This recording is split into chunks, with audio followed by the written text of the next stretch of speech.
Folks, Black Star Network is here. Oh, no punches! I'm real revolutionary right now. Support this man, Black Media. He makes sure that our stories are told. Thank you for being the voice of Black America, Roland. Stay black. I love y'all. All momentum we have now, we have to keep this going. The video looks phenomenal. See, this difference between Black Star Network and Black-owned media and something like CNN. You can't be Black-owned media and be scared. It's time to be smart. Bring your eyeballs home. You dig?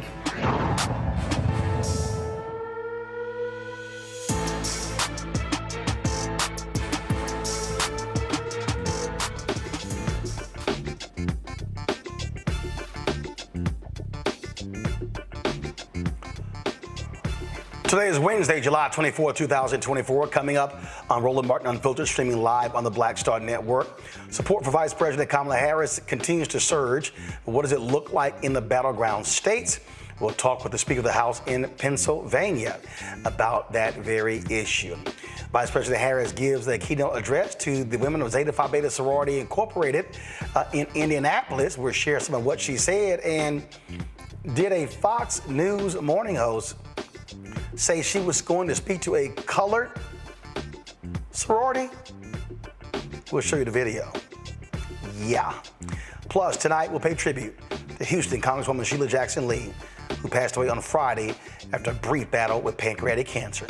It's time to bring the funk on Roland Martin Unfiltered on the Black Star Network. Let's go.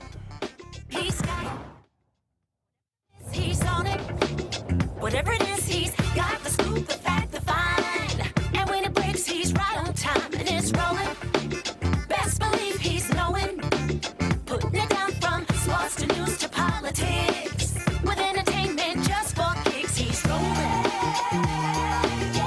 It's on go, roll, y'all. It's Roland Martin, yeah. Rolling with Roland now. He's funky, he's fresh, he's real, the best, you know he's Roland Martin now.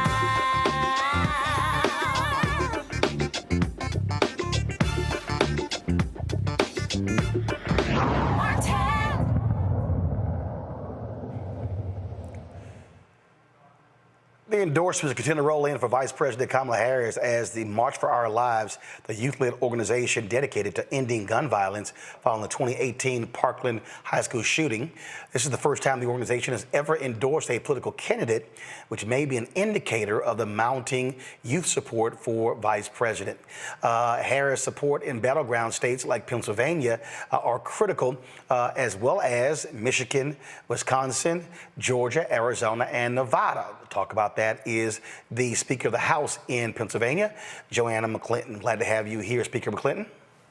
Thank you. Good to see you tonight, Roland. So what do you make of the last 72 hours? It was, of course, Sunday, President Joe Biden made his announcement. He was not running for seeking re-election. He endorsed Vice President Kamala Harris, and she and her campaign has been on a flat-out roll ever since.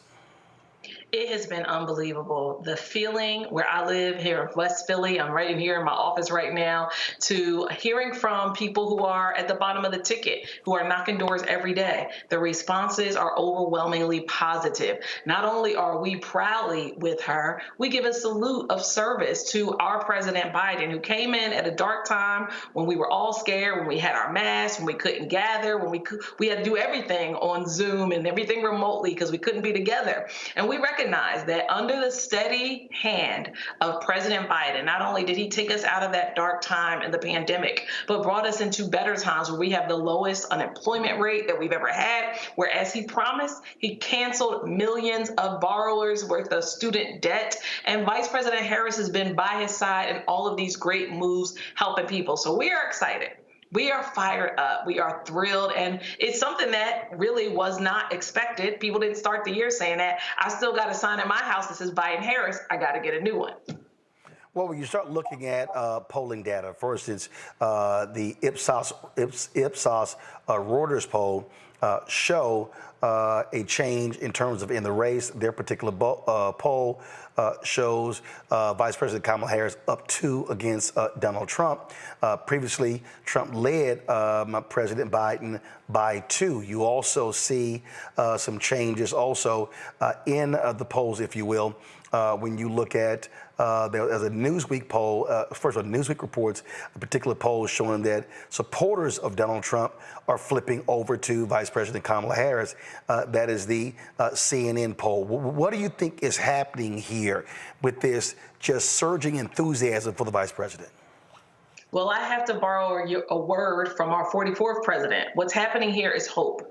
People are feeling very devastated because we know that as tremendous as President Biden is today and his legacy will be tomorrow, that he was not his normal self, that he has not been up to the fight that it's going to take to defeat, once again, Donald J. Trump. But Kamala Harris is poised, is prepared, has a record of outstanding service as Attorney General, as the United States Senator, as the District Attorney in San Francisco, has been giving her entire career to public service. She's ready for this moment. And not only is she ready for the moment, she's going to get Republican and independent voters who have for a long time been outspoken about not wanting to give 45 another vote, but also not feeling confident that our president currently was ready to rumble. She is, in fact, ready to rumble and has already started. Saw some polling there in Pennsylvania showing Donald Trump was ahead of President Biden by anywhere from 6 to 7 points. What is it going to take for the VP to close that gap and win Pennsylvania, which Biden won in 2020? Well, what it will take is boots on the ground. It's going to take all of us letting people know how tremendous her career has been and will be, letting people know where she has stood on issues, articulating her vision at the doors, a strong get out the vote program. Because not only do we have a Democratic stronghold right where I live in Philly, we've got to make sure that the folks who aren't normally voting, who haven't tuned in to Tuesday, November the 5th, who aren't steeped in the waters like we are, politicals, waiting and counting down backwards to the election, that they are prepared, that they have a plan, that they're excited and ready to vote. And then when we get to the collar counties, where all of the women have been excited to vote for choice and reproductive freedom, which is how we were able to flip the House in 2022, understanding that her record is undeniable in standing up for women's rights. And then once we get out of the suburbs around the cities, we're going to go into rural communities to talk about what her big wins have been, both policy wins, where she stands, and how she will fight for them. You talk about that support. What was critical for President Biden in 2020 was really running up big numbers in those suburban counties in Pennsylvania. That's right. In the suburbs, when you think about, okay, we've got Philly, we've got Pittsburgh, we have Harrisburg, we've got smaller cities, Allentown, Erie. But in the suburbs surrounding Philadelphia and Pittsburgh is not only where President Biden was able to win strong, but also where we have gained territory at the state legislature. And mind you, this is 2024. Every state representative in every area that's represented by Republicans has a candidate in the suburbs, on the ground, knocking doors, mobilizing people. So not only do we see a new momentum with our soon-to-be Democratic nominee, Vice President Kamala Harris, but we also see folks at the bottom of the ticket who are doing the work every single day to get the vote out, let folks know that Republicans can't be trusted from Washington to Harrisburg, and that most importantly, we have some champions that are willing to fight for us and stand with people on our values and what our governor here calls real freedoms. Speaking of that, your governor, Josh Shapiro, apparently is on the short list for potential VP candidates for Vice President Harris. Your thoughts? It's very exciting to see a governor who's in his hopefully first term, unless he goes to Washington, D.C., 2 years into the term, to be considered, to be on the short list. What does it take for people all around the country to start saying, hey, consider these few people to be a running mate to go all across the country over the next 100-something days? It's awesome. I've worked with Governor Josh Shapiro for my entire career in the legislature. When I got started, he ran for Attorney General my second year. When I was running for my first reelection, I was proud to support him in a crowded primary primary with another DA from out of the other side of the state. He then went in 2020 to win across the state. And in 2022, he defeated an incumbent senator who was anointed by Trump to be the Republican nominee. So he's already been beating extremism in every part of Pennsylvania. You talked about those suburbs, talked about the Democratic strongholds, and even in rural Pennsylvania. So I do know that he could be a key player in helping our vice president secure Pennsylvania's 19 electoral college votes. Absolutely. One of the things folks talked about when then Senator Obama chose Senator Joe Biden to be his VP choice in 2008 was the fact that he could talk to those white voters in places, in the other places of Pennsylvania. People always talk about outside of Pittsburgh and Philadelphia, Pennsylvania is Alabama. He talked about being, a Joe from Scranton. But with Vice President Kamala Harris, it's a different dynamic. And so it is going to be critical for the Democrats to maintain that white voter coalition that President Biden had. He got 42% of those voters, white seniors, white college, white suburban. And can you just speak to that?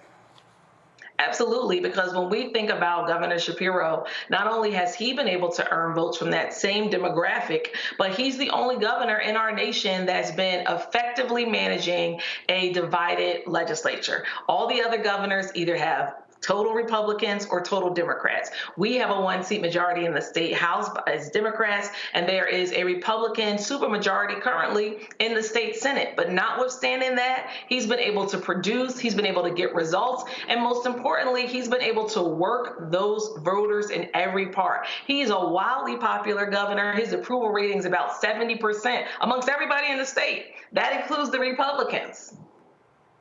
All right. Sounds very good there. Well, look, we're certainly going to see what happens. It has been one heck of a 3-day rollout for the VP. Speaker McClinton, we certainly appreciate it. Thanks a lot. Thank you. All right, then. I'm going to go to a break. We'll be right back with our panel right here on Roland Martin Unfiltered on the Black Star Network.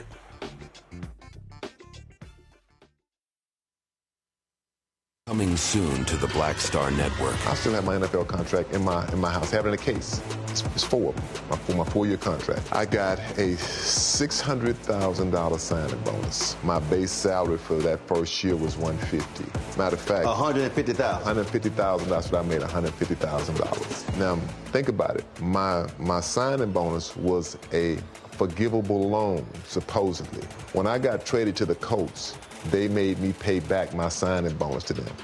I had to give them their $600,000 back. Wow. Yeah, I was so pissed. Because, I try to be a man of my word. I'm like, you, I'll give you your money back. Even though I know I earned that money, right. I gave them their money back. I gave them their $600,000 back. But yet, I was this malcontent. I was a bad guy. I'm about the money. It wasn't about the money. It was about doing right. Because I looked at, because you look at contract.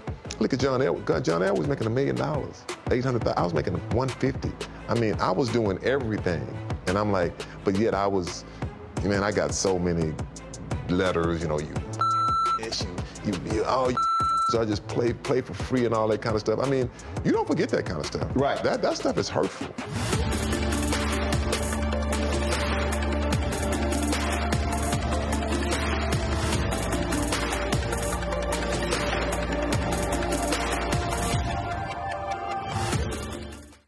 Essence Atkins. Mr. Love King of R&B, Raheem Devon. It's me, Sherry Shepard, and you know what you watch. You're watching Roland Martin Unfiltered.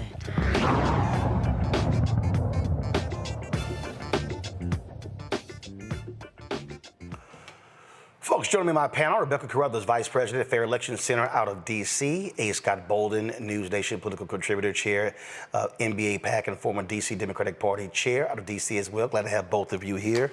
Rebecca, I'll start with you. Just as I said earlier, it's been one heck of a rollout for VP Harris's campaign. It has been very smooth.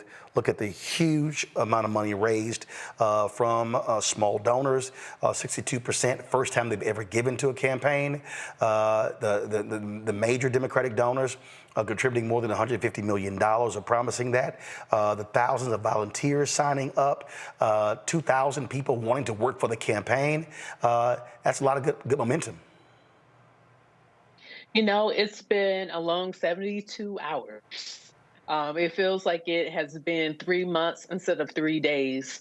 We have seen a smooth rollout. And I would say anytime that you are 104 days out from the election, and we're actually about 59 days out from when early voting starts in Virginia for military and overseas folks, if you're going to switch the top of the ticket, this is the way to do it. It needs to be coordinated. It needs to be smooth. It needs to be unified.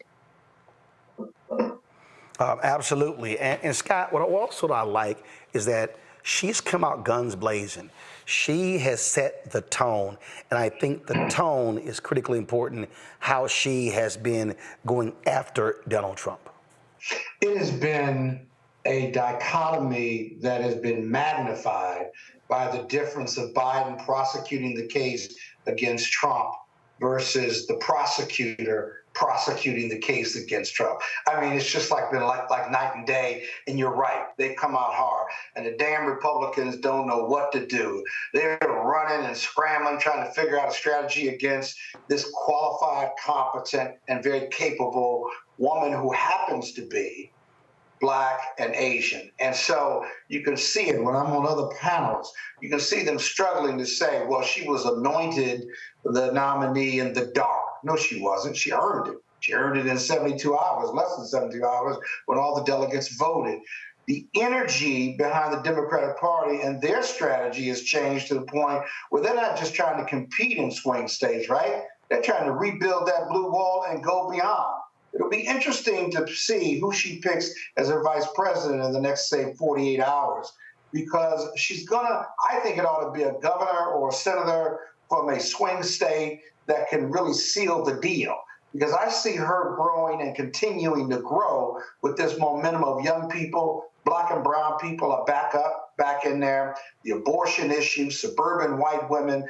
I mean, I watched her hug some small kids in Wisconsin, the mayor's kids, and she knelt down and talked to these young ladies, and I can only imagine what she was saying.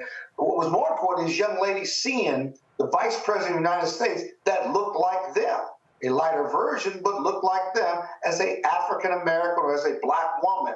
I mean, the power of that, whether those kids were Black, white, yellow, or brown, for women in this country is just not only amazing, but just incredibly powerful. I'm so proud to know her and have known her since her days at Howard. And, you know, we just got to gather around her. And your leadership on the Black Men Call, I know there's another one next week. I'm certainly going to jump on. And what you raised was just incredible. And you and I talked about that 2 or 3 years ago. But this was a real impetus to do that. And the brother showed up to not only protect, but to support her. So bravo so far. And not only that, Rebecca, I love how Doug fires back. I love how everyone else. And I think what has happened is her, again, I go back to tone. Her aggressive tone has caused other folks in this campaign to get a little more firmer in their backs in terms of being able to fight, because that's what's most important. And then when you look at, again, when you go from Black women on Sunday, Black men on Monday, Latina women on Tuesday, South Asian women on Wednesday, white women tomorrow, you see these. In fact, I saw some posts where Black gay men are having their own call. God bless them. All right. Absolutely. What you're seeing is unity among the various coalitions and demographics that a President Harris needs in order to win the White House. And once again, there was a lot of consternation over the last 5-6 weeks of, hey, the ticket needs to stay the same. There needs to be stability. But what we're seeing is an injection of excitement back into this race because we weren't seeing this excitement a month ago. We were seeing numbers with Black folks, African Americans decreasing in terms of excitement. We saw that young people weren't as interested in what was going to happen in November.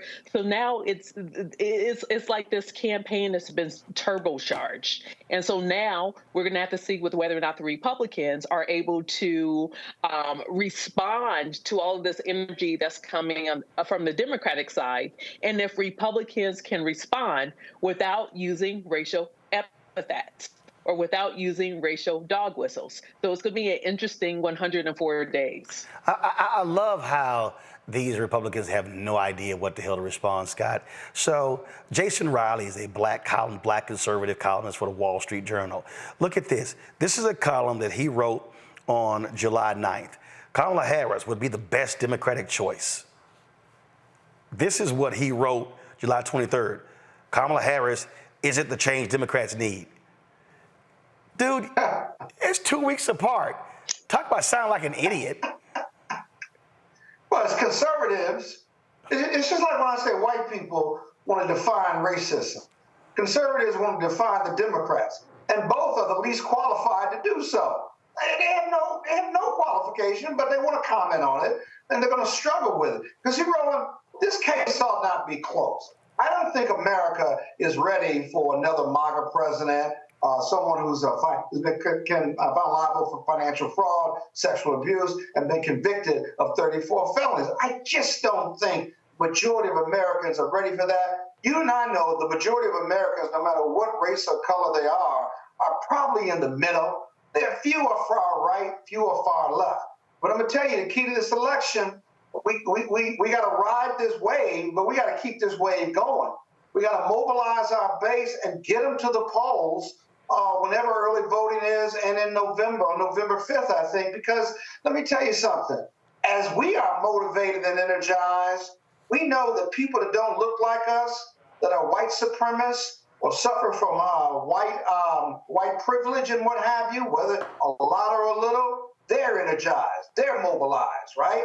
We've seen this show before with Barack Obama. We're going to see part 2 of this show with Kamala Harris, starting with the racial epithets and calling her a cat lady with no children and colored sororities and all these dog whistles. I think they're going to do worse than that because they just have lost their minds about having another person of color to be in the White House, which is a good thing for America if you really believe in America and her promise to be better and in search of a more perfect union. This is what it's about. And then you and I talk a lot about 2043, when we're going to be a country of color.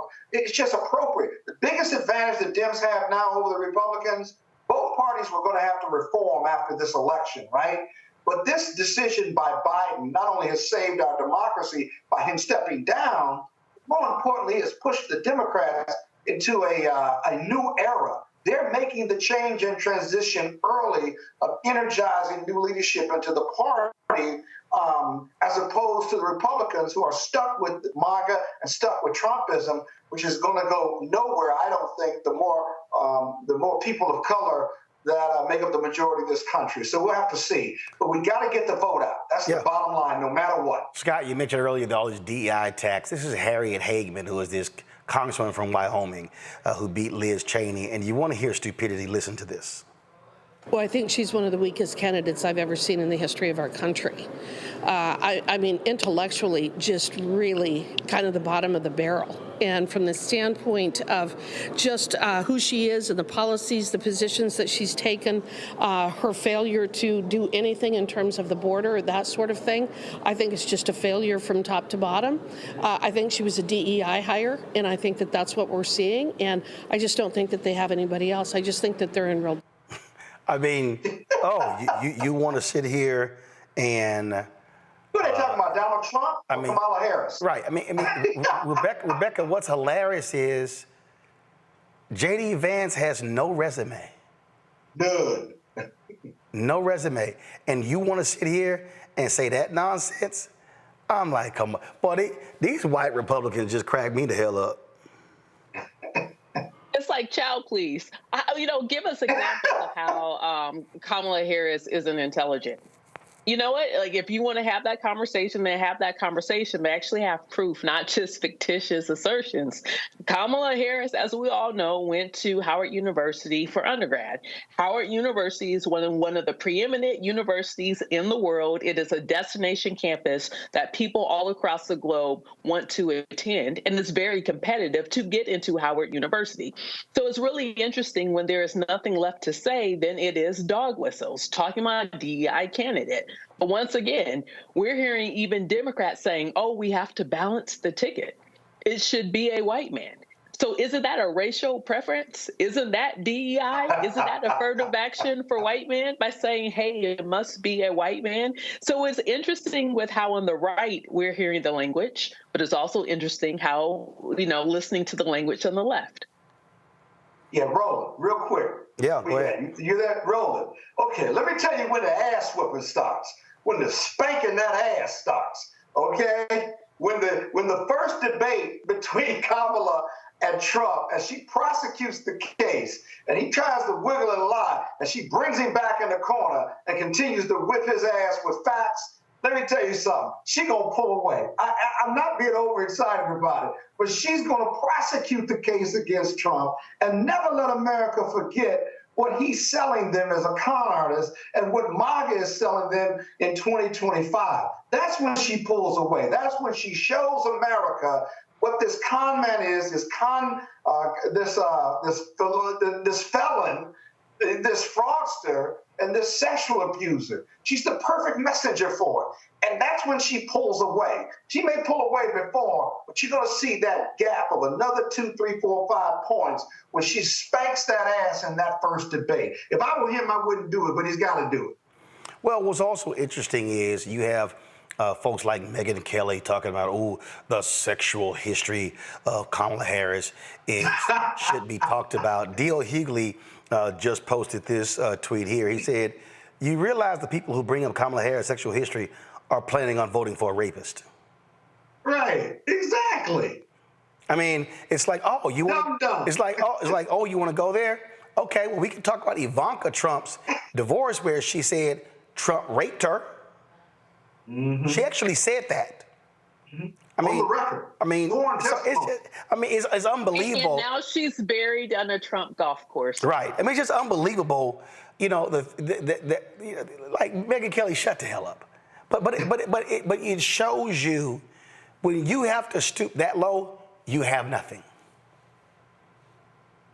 Or you don't know what else to do. Even if you wanted to go there, this came up in 2019. So it's already been, using the terms of an attorney, it's been asked and answered.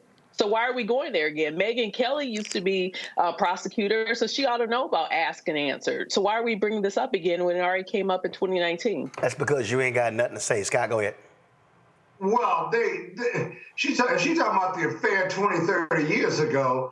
My goodness gracious, that dog won't hunt because, first of all, Donald Trump's sexual history is going to be a killer. They're not going to keep that line up. They're trying out different lines, Roland. You know that, right? They're running out things. They're trying to see what catches, if you will. But her relationship with Willie Brown, and I'm friends with both of them and have been for several years, that's so old news and stuff. In fact, Willie Brown helped her and helped several other black, brown, yellow, and white politicos who were under his tutelage when he was head of the state legislature. He's a legend and a giant there, has helped several people. So it's all bullshit. I'm sorry for my profanity, but I just can't take it no more. So this morning on Fox News, Fox and Friends, this actually happened this morning, which was quite interesting. So roll it. Mm-hmm. Mm-hmm. To President Biden, who is muddling his way through speeches. People know he couldn't go more than better, right? Yep, couldn't go more than 15 minutes. She's very good on the prompter. No one even doubted that. She had 3,000 people there. Why are they there? A lot of them have to do with, hey, I'm a Democrat. I thought we were going to go down in flames. Now we have a shot. But the problem with Kamala Harris, number one, she has not had her record exploited heavily because people thought and marginalized her. Even in the Democratic Party, they said, man, what a bad choice Joe Biden made. Number two is she hasn't sat down for an interview. When she sits down in an interview and says, do you want to fund ICE? Where do you stand on Medicare for all? Why didn't you show up the most recent decision already you got to question. She will not show up for the Prime Minister's joint session of Congress today. She'd rather address in the summer a sorority, a college sorority, like she can't get out of that. So that's her decision, and that's her decision to back up the protesters. And how about the border? Okay, so what I want you to do is I want you to roll that back just about 15 seconds. Then I want you to play it, and so play. On ICE, where do you stand on Medicare for all? Why didn't you show up? The most recent decision already you got to question. She will not show up for the Prime Minister's joint session of Congress today. She'd rather address in the summer a sorority, a college sorority, like she can't get out of that. So that's her decision. All right, so Eugene Daniels of Politico first flagged this, and he said, Kilmeade, go to my iPad, she'd rather address in the summer a sorority, a colored sorority, like she can't get out of that. So then he said, I spoke to Fox News about this and plan on speaking to Brian when he is off air. They made it clear to me that he used college, not colored. The audio is garbled, but I'm going to take Brian and his team at their word. So let's just do this here. Just take it back about 15 more seconds. And I want y'all to listen, and then I'm going to respond to something.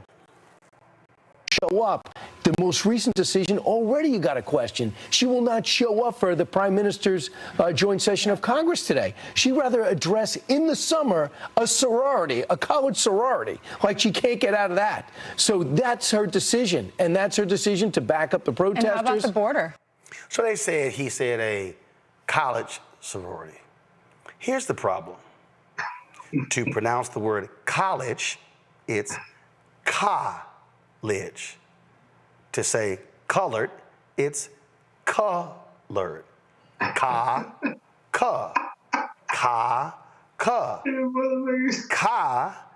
and ka do not sound the same. It's a little hard to say, oh no, I said college. No. Now, some other people like, no, he said college. College. Ka. That sounds to me like colored. Scott? What else can I add to that? It's so simple. It's the Queen's English, man. We're all educated and trained to speak the King's English, the Queen's English. And you're right, college versus colored. He said colored, and it wasn't garbled, and it wasn't rushed. It was intentional, colored. And the rest of the guests sat there because that's how they think. See, white privilege is amazing. That it's okay to say color, even if you meant to say college. And I doubt that because you're programmed. And think about his other words. He criticized Kamala for not coming to the Netanyahu speech. Well, their Republican nominee wasn't at the speech because he was campaigning. I'm sorry, say it again. You said Senator J.D. Vance wasn't there? No, he wasn't. He was campaigning somewhere in the country and blew that off. But they want to hold that against him. By the way, J.D. Vance isn't meeting with Netanyahu like Kamala Harris is tomorrow or the next day with Joe Biden. So what are they talking? It's so hypocritical. You got to sort through everything they say. And you say this all the time. You taught me this in my debates with Republicans on news shows and stuff. Respond with facts. Don't respond with superlatives or broad strokes. Kill them with facts. And every time they start talking that trash about Kamala or the Democrats or even Biden, you hit them with facts because they don't have their facts. Because the facts aren't in their favor, just like their policies are not favored by the majority of Americans. You wouldn't have to suppress the vote if you believe that your policies and your personality were a winning combination in this country. So that's why they suppressed the vote. And don't forget, Seb Gorka, one of Donald Trump's longtime aides, said this on one of these conservative networks. To Joe Biden, when the big donors say, you're not getting a red cent, we are pulling the plug on the campaign, then the Democrats are going to say, Joe, what do you want? And right now, Hunter is negotiating. I want a pardon. We want extra bags of cash. You're going to give us sinecures. The hostage takers are now negotiating for the presidency. But I mean, do these donors really think that Kamala Harris is going to do better in Wisconsin, Michigan, and Pennsylvania than Joe Biden would? I mean, that's simply because it can't be anybody else, right? Hey, Rob, you're being logical. Stop it, all right? She's a DEI hire, right? She's a woman. She's colored, therefore she's got to be good. Yeah. And at least her brain... I guess Seb meant she's a college graduate. Rebecca, go ahead. So 2 things here. So going back to that Fox News clip, I heard college, and in the context of saying, hey, she's speaking to a sorority, a college sorority in the summer. So I do think context matters here, because for white sororities, they are only during college and they only happen during the school year. They're not meeting or doing anything in the summer, versus Black sororities are lifelong commitments, which means summer, fall, spring, winter, we are organizing, we are doing the work in the community. So based upon that context, I do think that Brian was saying college. But now to the Newsmax clip, listening to them talk about DEI and people, in essence saying people who aren't qualified, none of those 3 people are qualified to do what they're doing or to give any type of political advice or policy advice in this country. Let's just be clear about who those 3 are. Absolutely. And look, this is also a perfect example of white folks who have no idea about Black people. They don't know any. I remember the Washington Post. Was it the last campaign when the Washington Post writer? They were making this squealing noise when Kamala Harris was at the AK convention. They have no clue about Black culture. They have no idea. They don't even understand it. They don't even realize when the other night we had to win with a Black men call and Wes Moore came on, the governor of Maryland, and I was like, yo, what up, frat? They looking like, what the hell? They throwing the hang loose? Like, what are they doing? They know nothing. And so what happens is, and then you got Lawrence Jones sitting there, duh. Oh, he is the worst. I mean, and made no effort to say, hey guys, and matter of fact, I don't even know he know about Divine Nine. But again, this is also what you see when you see these people who know nothing. See, they think fraternities, why are you still wearing your fraternity shirt? You graduated a long time ago. Sorry, Black frats and sororities ain't the same as white. Exactly. But Roland, I've always thought that, the generational racism in this country seems unresolvable because people that don't look like you and me continue to teach racism to their kids or their environment around them or their neighborhoods teach, because that's the only way you have ongoing generational racism. But the one thing about Martin Luther King's dream of integration was that Black and white together, right? And while he's no longer here, that hadn't killed his dream, but America is still very, very segregated. So there's no racial tolerance, there's no racial knowledge of cultural differences whatsoever. And so we just matriculate. That's why white privilege continues.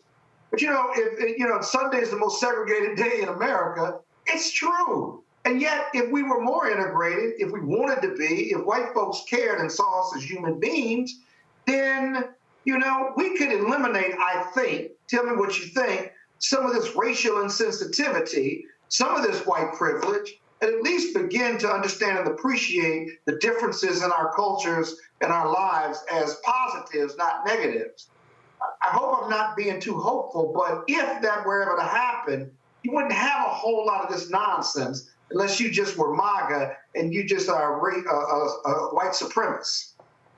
So, Scott, I disagree here. I do not think that King's dream was actually integration. I think King's dream was desegregation. Desegregation doesn't equal integration. When you do integration in this country, it is really assimilation. It is the devaluing and the losing of Black American culture in America. So I think, to your point, though, is the dream is if we're able to remove barriers to opportunities for every group in this country, especially Black folks who literally built this country, were never paid, never compensated for building this country. I think if those barriers and those things in law, I think if those things were removed, then we would actually see Black communities with the ability to actually flourish in this country. And I think that's what King's dream was. Well, yeah, Rebecca, I got it. I don't disagree with you, but I don't think my presentation, I didn't contemplate assimilation, because I'm talking more about racial tolerance, cultural tolerance, and appreciation of our different cultures, and that is a strength, not a weakness. And if we did that, coupled with white folks stop teaching their kids racism, because I don't think most Black people are taught to hate white people because of the color of their skin. I don't. I've never been taught that. My parents were civil rights activists, and so I'm more talking about integration without giving up your culture or your racial pride, because they don't give up theirs. So I'm putting us on equal footing there. And I understand what you're saying, and I get it, and I don't disagree with you, except my remarks weren't going to go that far, because assimilation is a threat to is a threat to integration, in my opinion. I think we agree on that. So I wish we could live in a world like that, but we need cooperation. We need cooperation from folks who don't look like us, and we just don't have it. All right, listen, folks, hold tight 1 second. When we come back, we're going to play some of that speech of Vice President Kamala Harris today at the Zeta Phi Beta Sorority Incorporated Grand Boulay in Indianapolis. We'll be right back on Roland Martin Unfiltered on the Black Star Network. Don't forget to support the work that we do.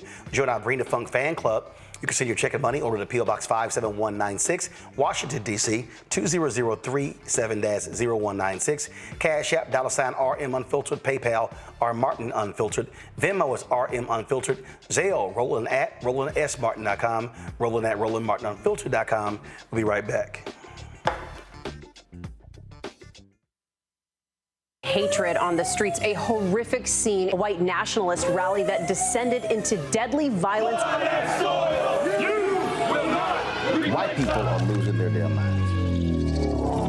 An angry pro-Trump mob storms the U.S. Capitol. We've seen We're about to see the rise of what I call white minority resistance.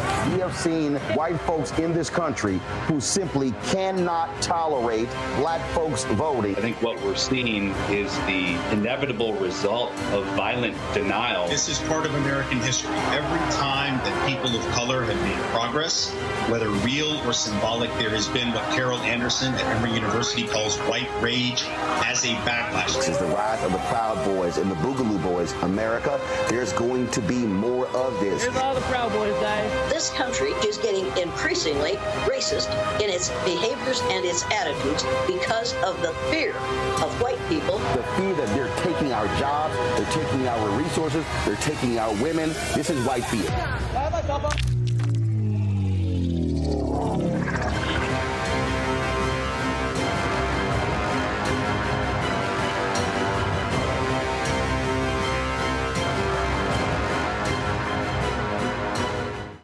Farquhar, executive producer of Proud Family. Bruce Smith, creator and executive producer of The Proud Family, Louder and Prouder. And you're watching Roland Martin Unfiltered.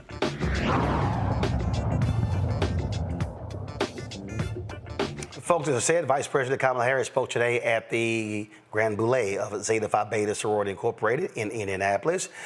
Thousands packed the hall to hear her speak. Here, you see the reception with that. Turn it up. You see how they received her when she walked out to greet them. Here's what she had to say. Good afternoon, everyone. Good afternoon. Please have a seat. Good afternoon. I was just saying to your most glorious president, Stacey N.C. Grant, she and I talked about this visit months ago, sitting together, having a meeting in the Oval Office. And we were she invited me then to attend today. And I just want to, if I can, I just want to thank you in front of all of the sisters who are here.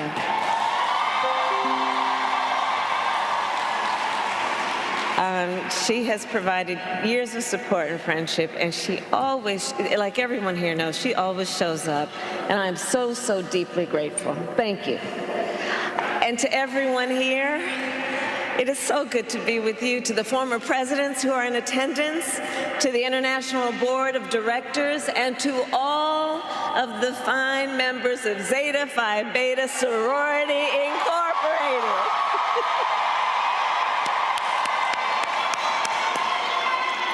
It is my great, great honor to be with you today. And I love you back. And also, on Air Force 2 joining me is Congresswoman Sydney Kamlager-Dove. And I know here is also our dearest Mrs. Opal Lee, the grandmother of Juneteenth. Oh, she was right there. And to all of the distinguished ladies, I thank you so very much for this warm welcome. And I will begin by saying a few words about our President Joe Biden. So tonight, yes, thank you, yes. So tonight, our president will address the nation about his decision to step down as a candidate, and he will talk about not only the work, the extraordinary work that he has accomplished, but about his work in the next 6 months. And so before he does, and while I'm here with you, I want to just share with you a little bit about him, based on what I know, based on personal experience. Joe Biden is a leader with bold vision. He cares about the future. He thinks about the future. He has extraordinary determination and profound compassion for the people of our country. And I say that because I know that we are all deeply, deeply grateful for his service to our nation.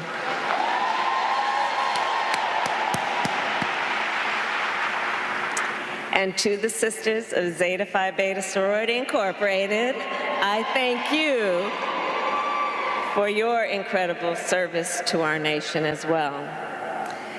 You know, I know who we all are. I know who is here. And I know, therefore, that we share a vision for the future of our nation. A future where every person has the opportunity not just to get by, but to get ahead. A future of social justice, health justice, economic justice, just as you have laid out in this year's theme. Ours is a vision of a future in which we realize the promise of America. And I deeply believe in the promise of America, a promise of freedom, opportunity, and justice, not for some, but for all. And for generations, the finer women of Zeta Phi Beta Sorority Incorporated have fought to build that brighter future. During the Civil Rights Movement, you marched for voting rights, economic justice, and an end to segregation. For more than 50 years, you have worked with the March of Dimes to lift up the urgent issue of maternal health. And from the 1980s, you inaugurated Zeta Days. And I will tell you, when I was a United States Senator, I would see this group of powerful leaders walking through the halls of Congress in white and blue.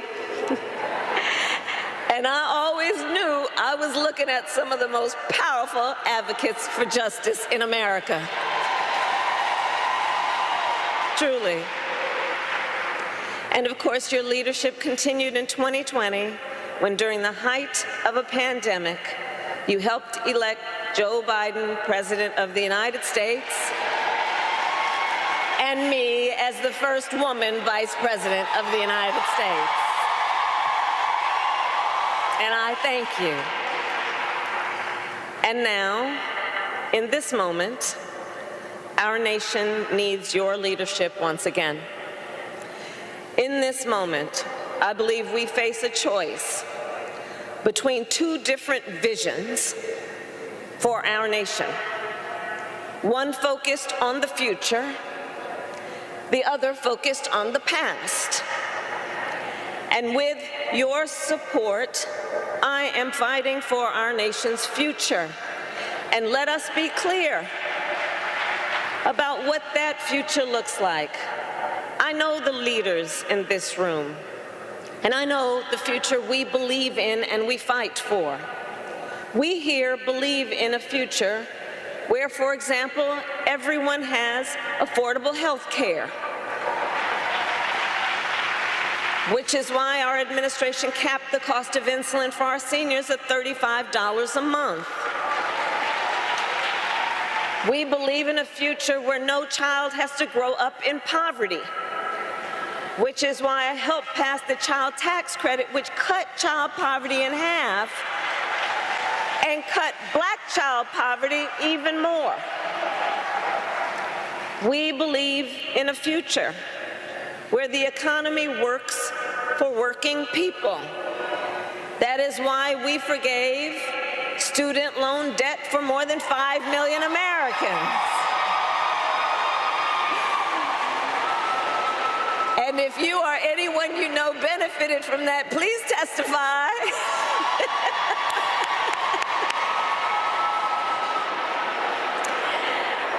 And we are finally making it so that medical debt can no longer be used against your credit score. And it is because of our collective vision for the future that we continue to fight for affordable child care, affordable elder care, and paid family leave. We here believe in a future where all women and all mothers are safe. That is why, as Vice President, I have elevated and took on the issue of maternal mortality, knowing that women in America die at a higher rate in connection with childbirth than women in any other wealthy nation in the world. And black women are 3 times more likely to die in connection with childbirth. And for too long, this has been a crisis in our country, and it is time that we recognize the crisis it is. In fact, when I took office, I challenged every state in our nation on this issue because, you see, I said, look, we need to extend Medicaid postpartum coverage from a measly 2 months to a full year. And I'm proud to report, whereas when I issued the challenge, only 3 states offered a full year of coverage, now 46 states do.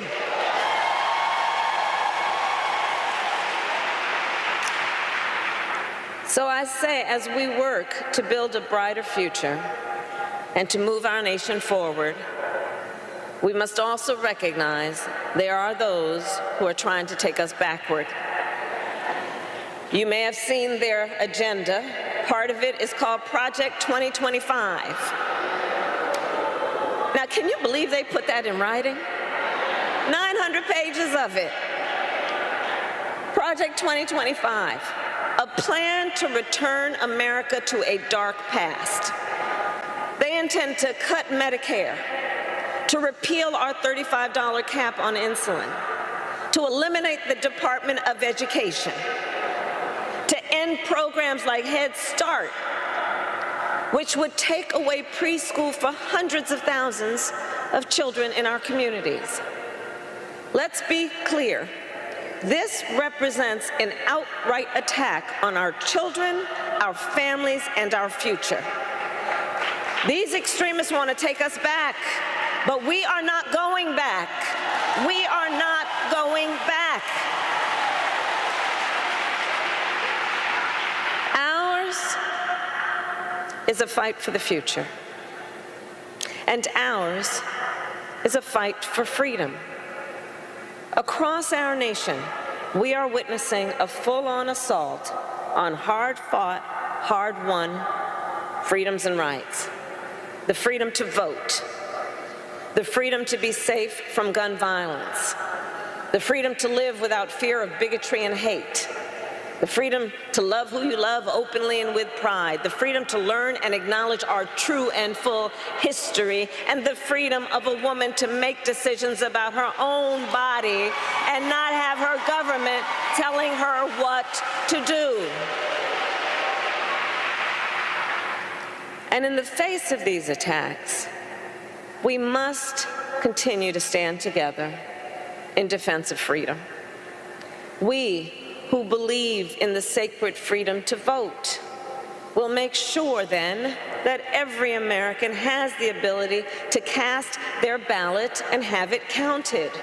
We who believe that every person in our nation should be free from gun violence will finally pass universal background checks, red flag laws, and an assault weapons ban.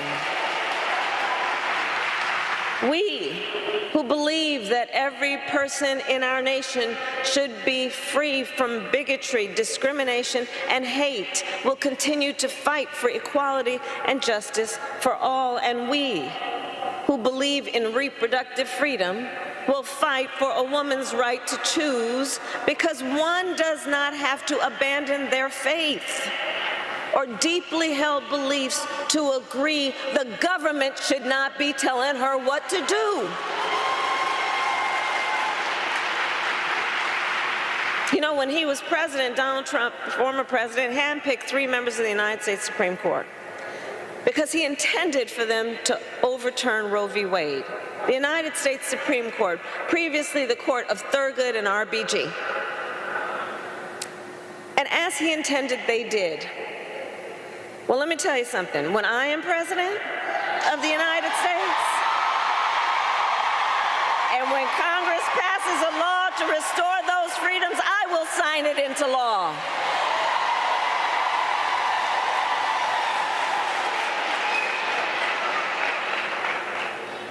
We are not playing around. So in conclusion, to the incredible members of Zeta Phi Beta Sorority Incorporated, I say, there is so much at stake in this moment. There's so much at stake. And again, then, in this moment, our nation, as it always has, is counting on you to energize, to organize, and to mobilize, to register folks to vote, to get them to the polls, and to continue to fight for the future our nation and her people deserve. And we know when we organize, mountains move. When we mobilize, nations change. And when we vote, we make history.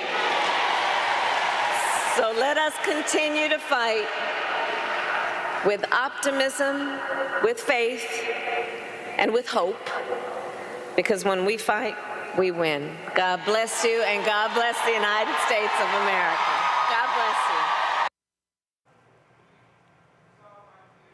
you. You hear their speech, and you hear her lay out very precisely what the arguments are going to be over the next 100+ days, Rebecca.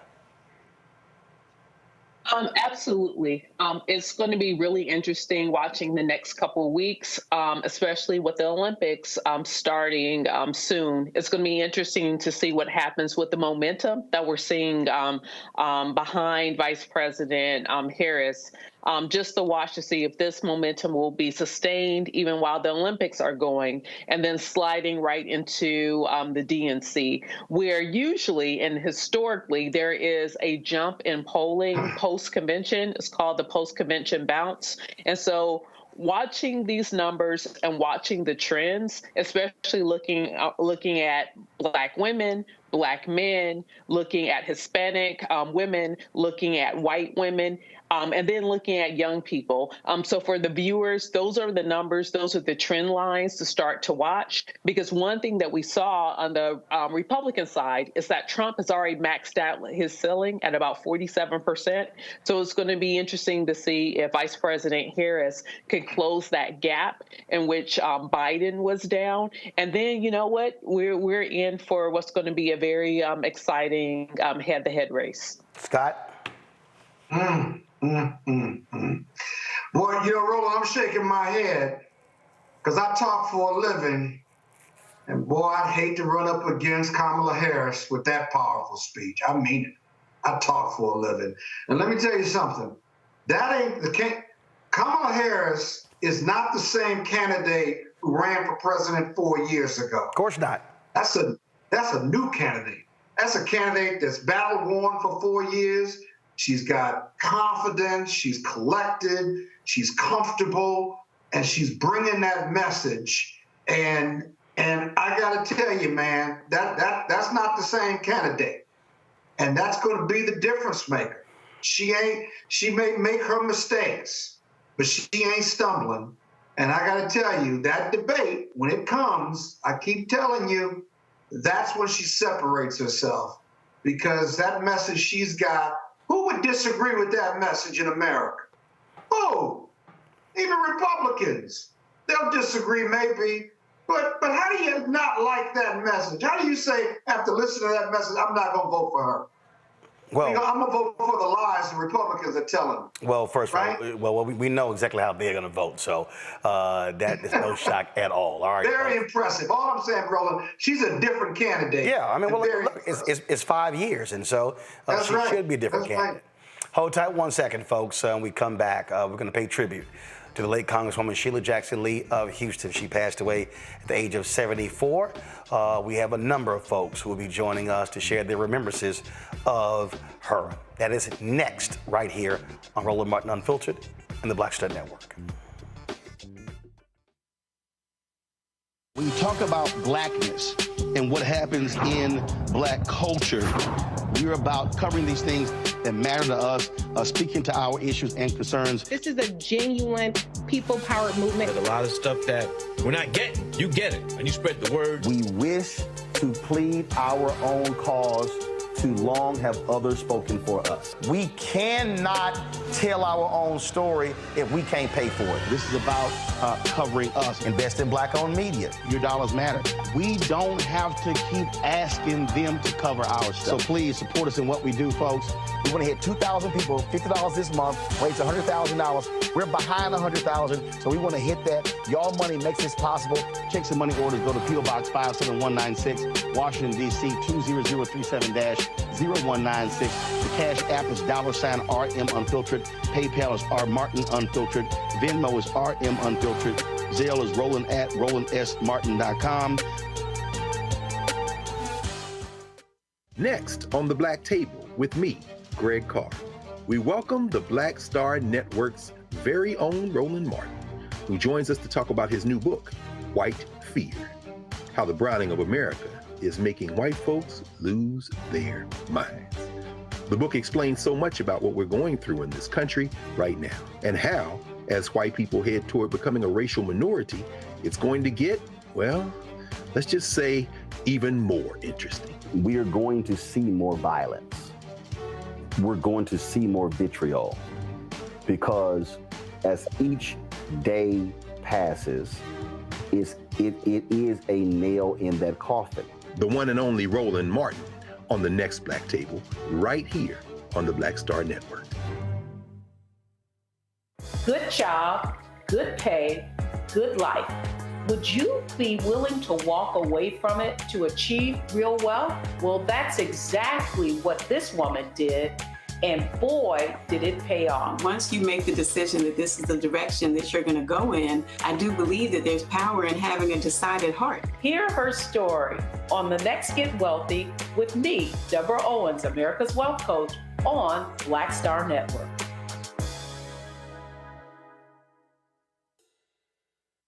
Farquhar, executive producer, Proud Family. You're watching Roland Martin Unfiltered.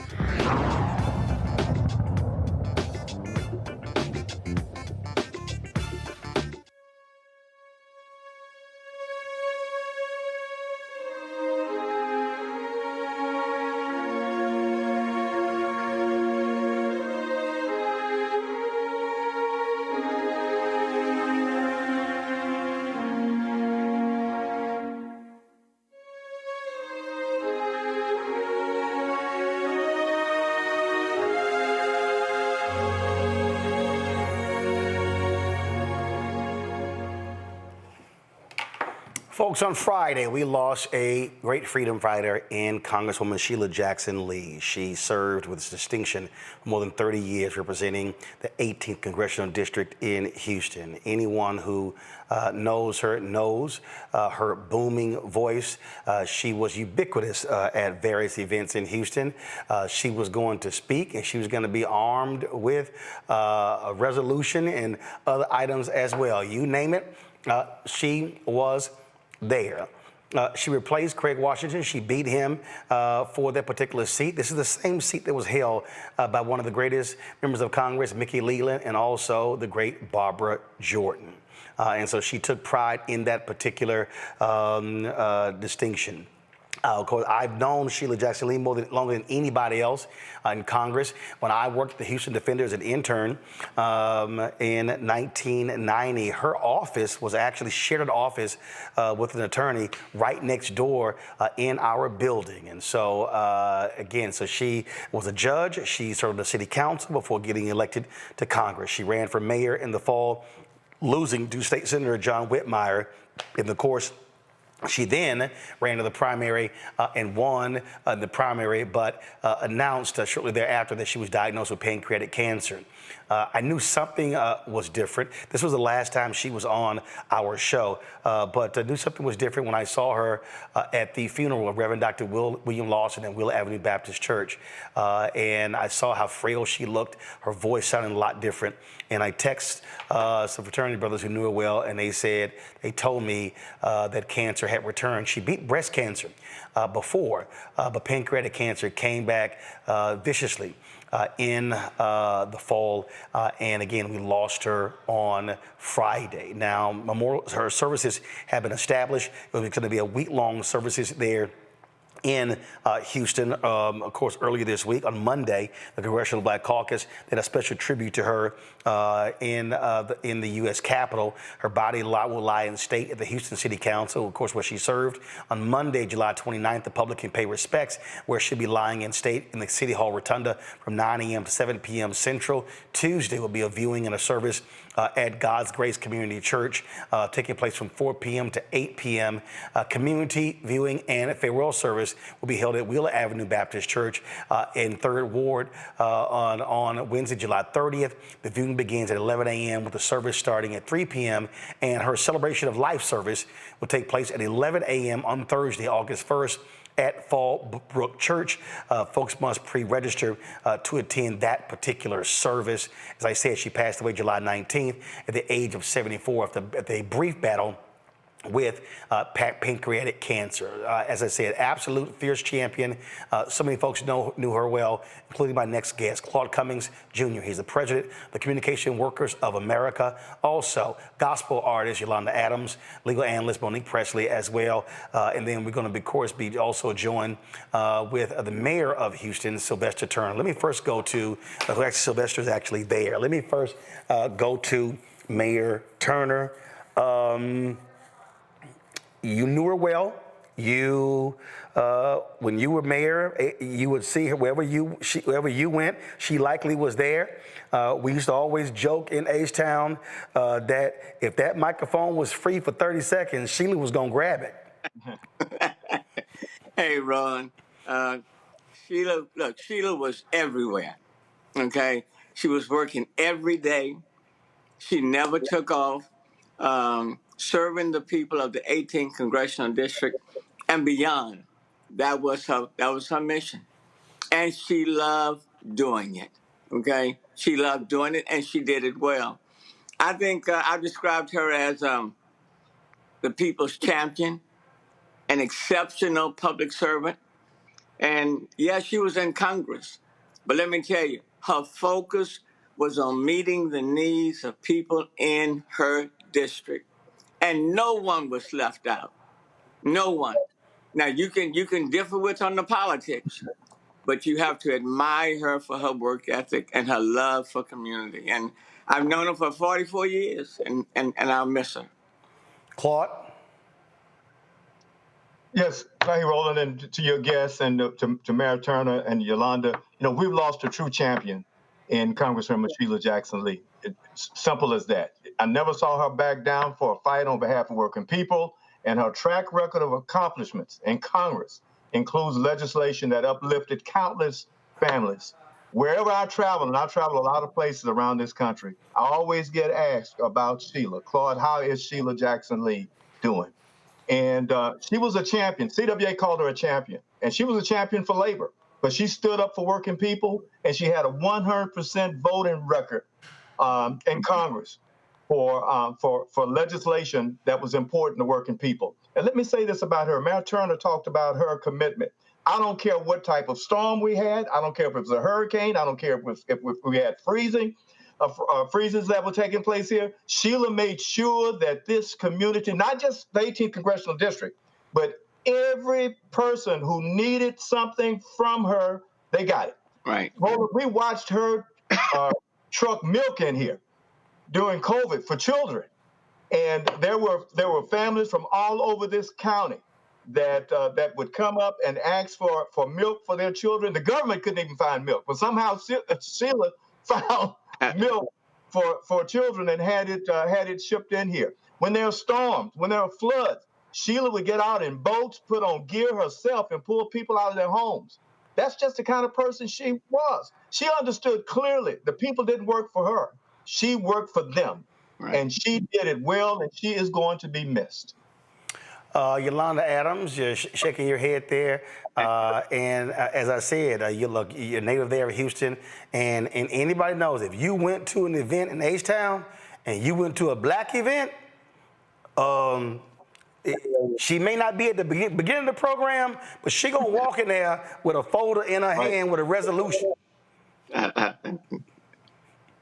Yeah, you are so right, Roland. I used to ask her, how did she get from one side of town to the other side of town right at the nick of time to be called to do what she does? I mean, it's amazing, you know, growing up in the city, seeing her impact, knowing how much she fought for every individual in this, not just in the state, but just in the world. She just loved people. And sometimes people who love people the way she loves people, with all of the agendas that had to be met for the day, sometimes, you know, you have to look at like, wait a minute, okay, when does she sleep? When does she get a chance to eat? When does she rest? But she would rather be a champion for the people and then eat when she could let go lacking. And so those are the things that I am going to remember about her. I am going to always remember her steadfast love for her city. She loved the city of Houston. And let me tell you something, just like she loved the city of Houston and the state of Texas, she loved gospel music so much so that she made them give us a month. She made them give us a resolution. She made them see gospel music as the historic part of the American fabric that it is. So my hat has always been off to her. My love has, and my heart has always been for her. I will make sure that the world knows that without Sheila Jackson Lee, a lot of the stuff that happens in gospel music would not have happened without that champion in the Hall of Congress. Right. Now, I guarantee you, all three of y'all have experienced what I'm about to tell y'all. So I was at, and I'm gonna try to see if I can find a photo. I was at a Houston Texans game, and Congresswoman was there with Carl Davis. Okay. And she tells me about this gospel concert happening at the Kennedy Center. I was like, oh, okay, all right. 2 weeks later, I get an email with the run of show. And I respond and I say, I'm sorry, when did I agree to MC this event? And so when that night, and I think, Yolanda, you may have performed that night. That night, I was killing her on the microphone. Oh, I was killing her. I was like, y'all didn't even pay for my parking. Oh, I was killing her.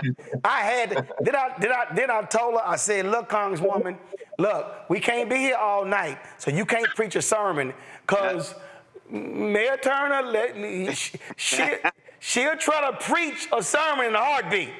She will. Yeah. But let me tell you, you were going to do it Sheila Jackson Lee's way. Right. Or she was going to find a way to turn what you wanted into the Sheila Jackson Lee way.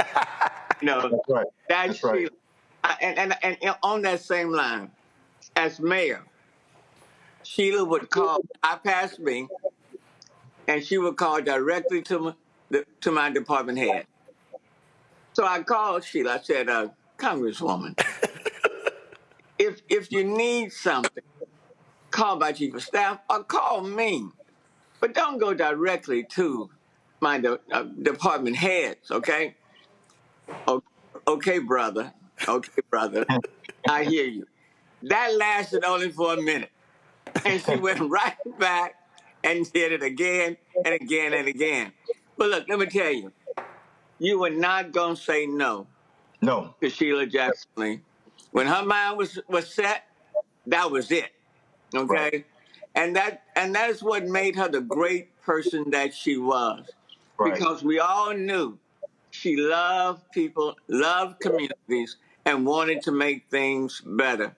And let me tell you, she was tough, but she had a gentle heart. That's right. She was tough, but a gentle heart. Clark, go ahead.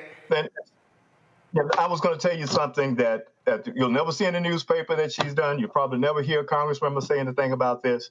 But I was elected vice president of the local CWA union here back in 1986. And Sheila would call me about donations. And we'd send a check for $2,000, $3,000. And one day she grabbed me and she said, Claude, why is it we only get this small amount of money? All of the white Congress members are getting $10,000 a cycle. And that's what we could legally give.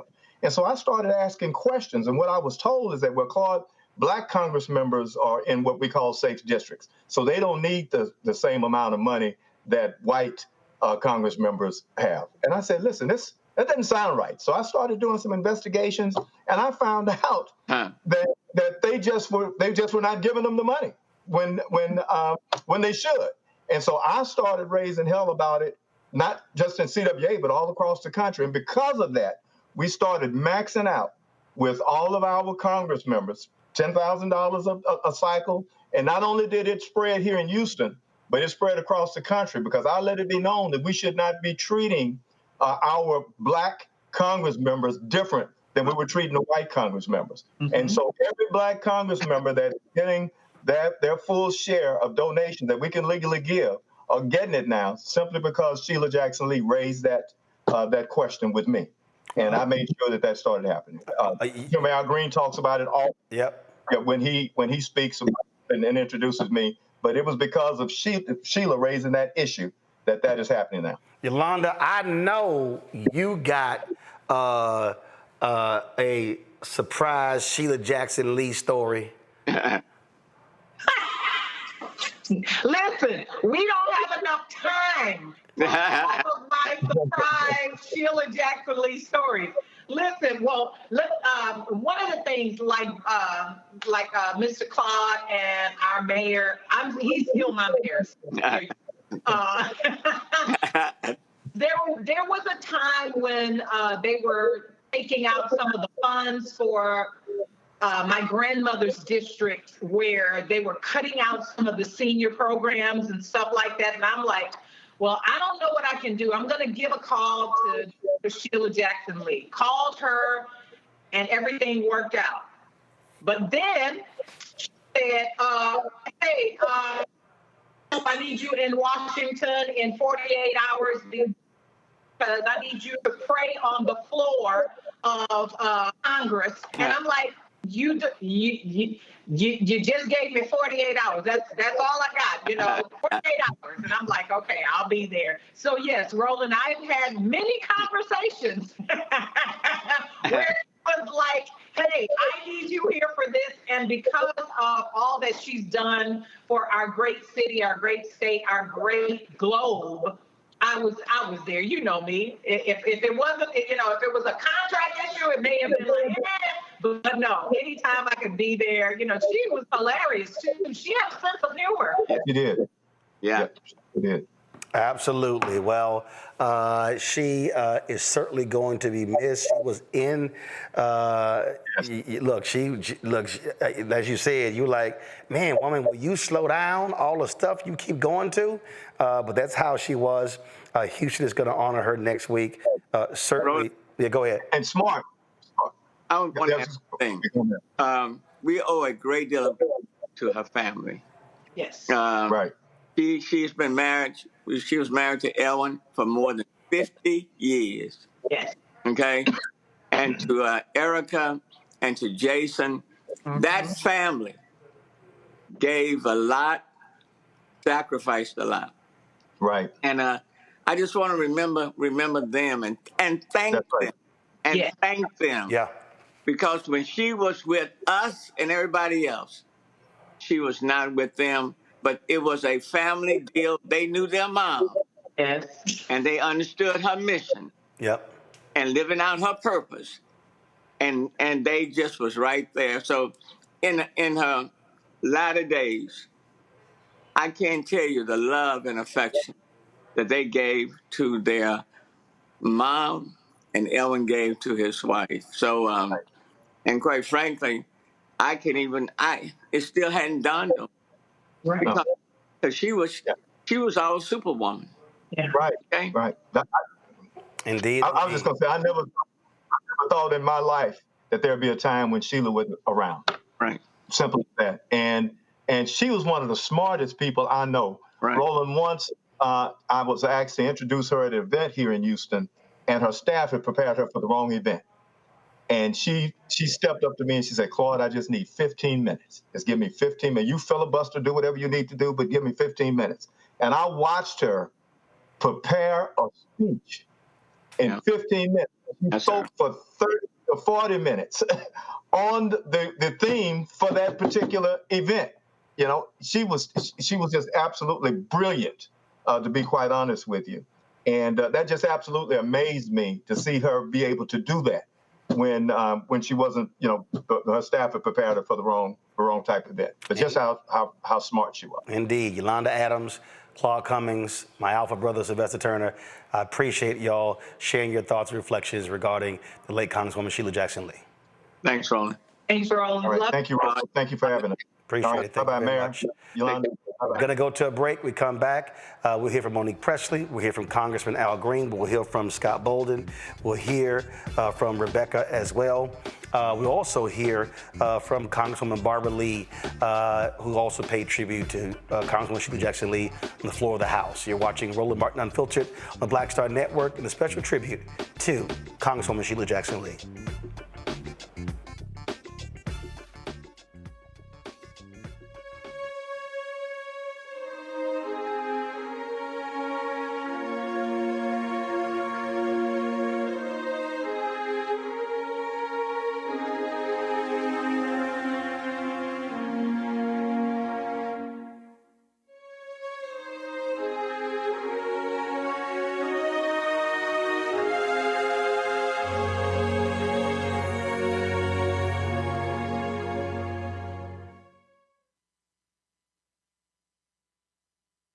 On a next, A Balanced Life with me, Dr. Jackie. How are you being of service to others? Doing for someone beside yourself is such a big part of living a balanced life. We'll talk about what that means, the generation that missed that message, and the price that we're all paying as a result. Well, now all I see is mama getting up in the morning, going to work, maybe dropping me off at school, then coming back home at night. And then I really didn't have any type of time with the person that really was there to nurture me and prepare me and to show me what a life looked like and what service looked like. That's all on a next, A Balanced Life with me, Dr. Jackie, here at Black Star Network. Hatred on the streets, a horrific scene, a white nationalist rally that descended into deadly violence. White people are losing their damn minds. As an angry pro-Trump mob storms the U.S. Capitol, we've seen We're about to see the rise of what I call white minority resistance. We have seen white folks in this country who simply cannot tolerate black folks voting. I think what we're seeing is the inevitable result of violent denial. This is part of American history. Every time that people of color have made progress, whether real or symbolic, there has been what Carol Anderson at Emory University calls white rage as a backlash. This is the rise of the Proud Boys and the Boogaloo Boys. America, there's going to be more of this. Here's all the Proud Boys, guys. This country is getting increasingly racist in its behaviors and its attitudes because of the fear of white people. The fear that they're taking our jobs, they're taking our resources, they're taking our women. This is white fear.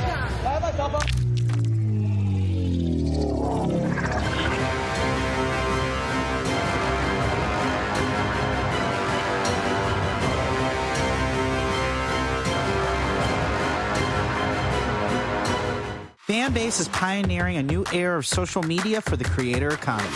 This next generation social media app with over 600,000 users is raising $17 million, and now is your chance to invest. For details on how to invest, visit startengine.com/fanbase or scan the QR code. Another way we're giving you the freedom to be you without limits. I am Tommy Davidson. I play Oscar on Proud Family, Louder and Prouder. Right now, I'm rolling with Roland Martin, unfiltered, uncut, unplugged, and undamn believable. You hear me?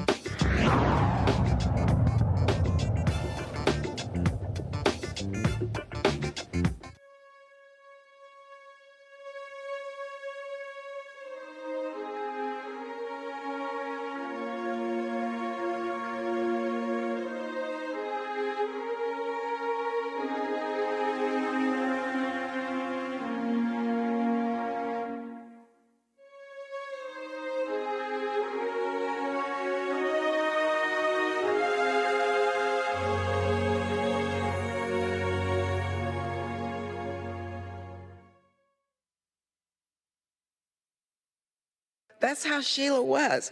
She was a person who was obsessed with taking care of people and changing the world and making life better for everyone. Our personal friendship was deep and broad. You remember she received the John Lewis Award recently for the most amount of 1 minute.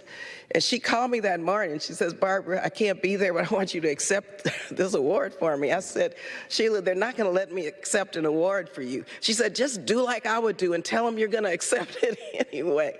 But that was Sheila. She would not take no for an answer. Also, finally, let me just say, I was her personal photographer. Many of you may have been also. Sheila wanted to make sure she was in every single picture, and if a real photographer wasn't around, she pulled me. And I was looking at my pictures. I have more pictures of Sheila than myself because she made sure she got those pictures taken. But they weren't necessarily for her. They were for her constituents, for her family, for her grandchildren, for her husband. She wanted people to know and to be informed about her work as their public servant. Sheila deserves to rest now. She was a force of nature. Her spirit will live forever. She was fearless. She was loving. She was powerful. And I'm reminded of one scripture, 2 Timothy. And this reminds me of Sheila. For God did not give us the spirit of fear, but of power and of love and of a sound mind. May Sheila's soul rest in peace. May she rest in power, and may she rest. God bless you. Folks, welcome back. Scott Bolden. We talk about force of nature.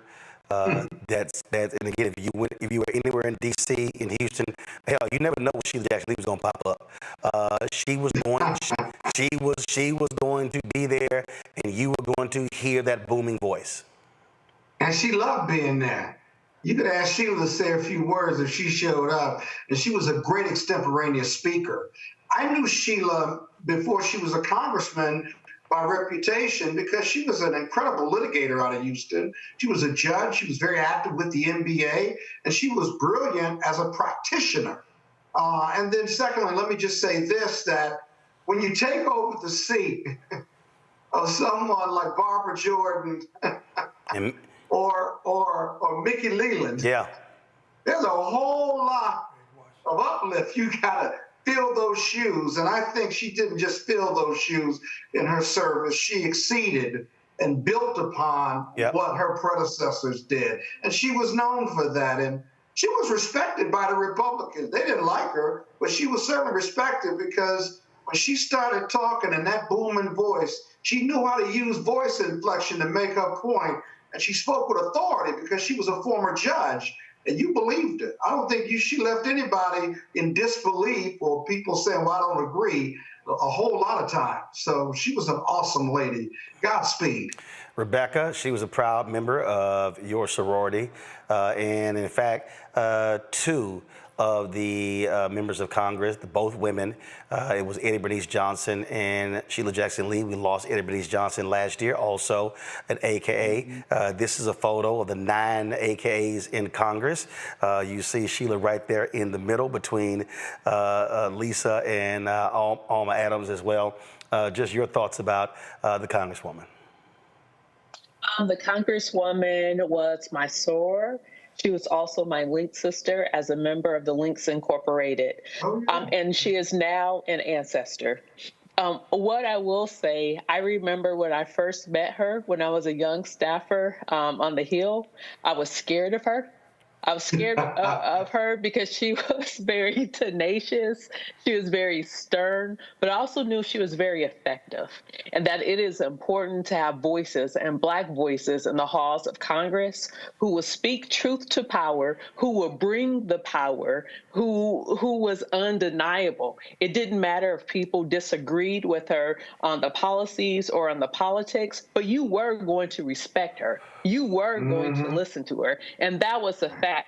And so to see more of our people transition and become ancestors, and also understanding that, yes, there has to be a new generation that comes up, but there is so much intelligence, there's so much brain power, there is so much legacy, there's just so much that we will be losing from Congress by no longer having Congresswoman Jackson Lee. The other thing that I would say, I remember I was on a flight from D.C. to Houston, and someone mentioned earlier about her, in fundraising. I never saw this before.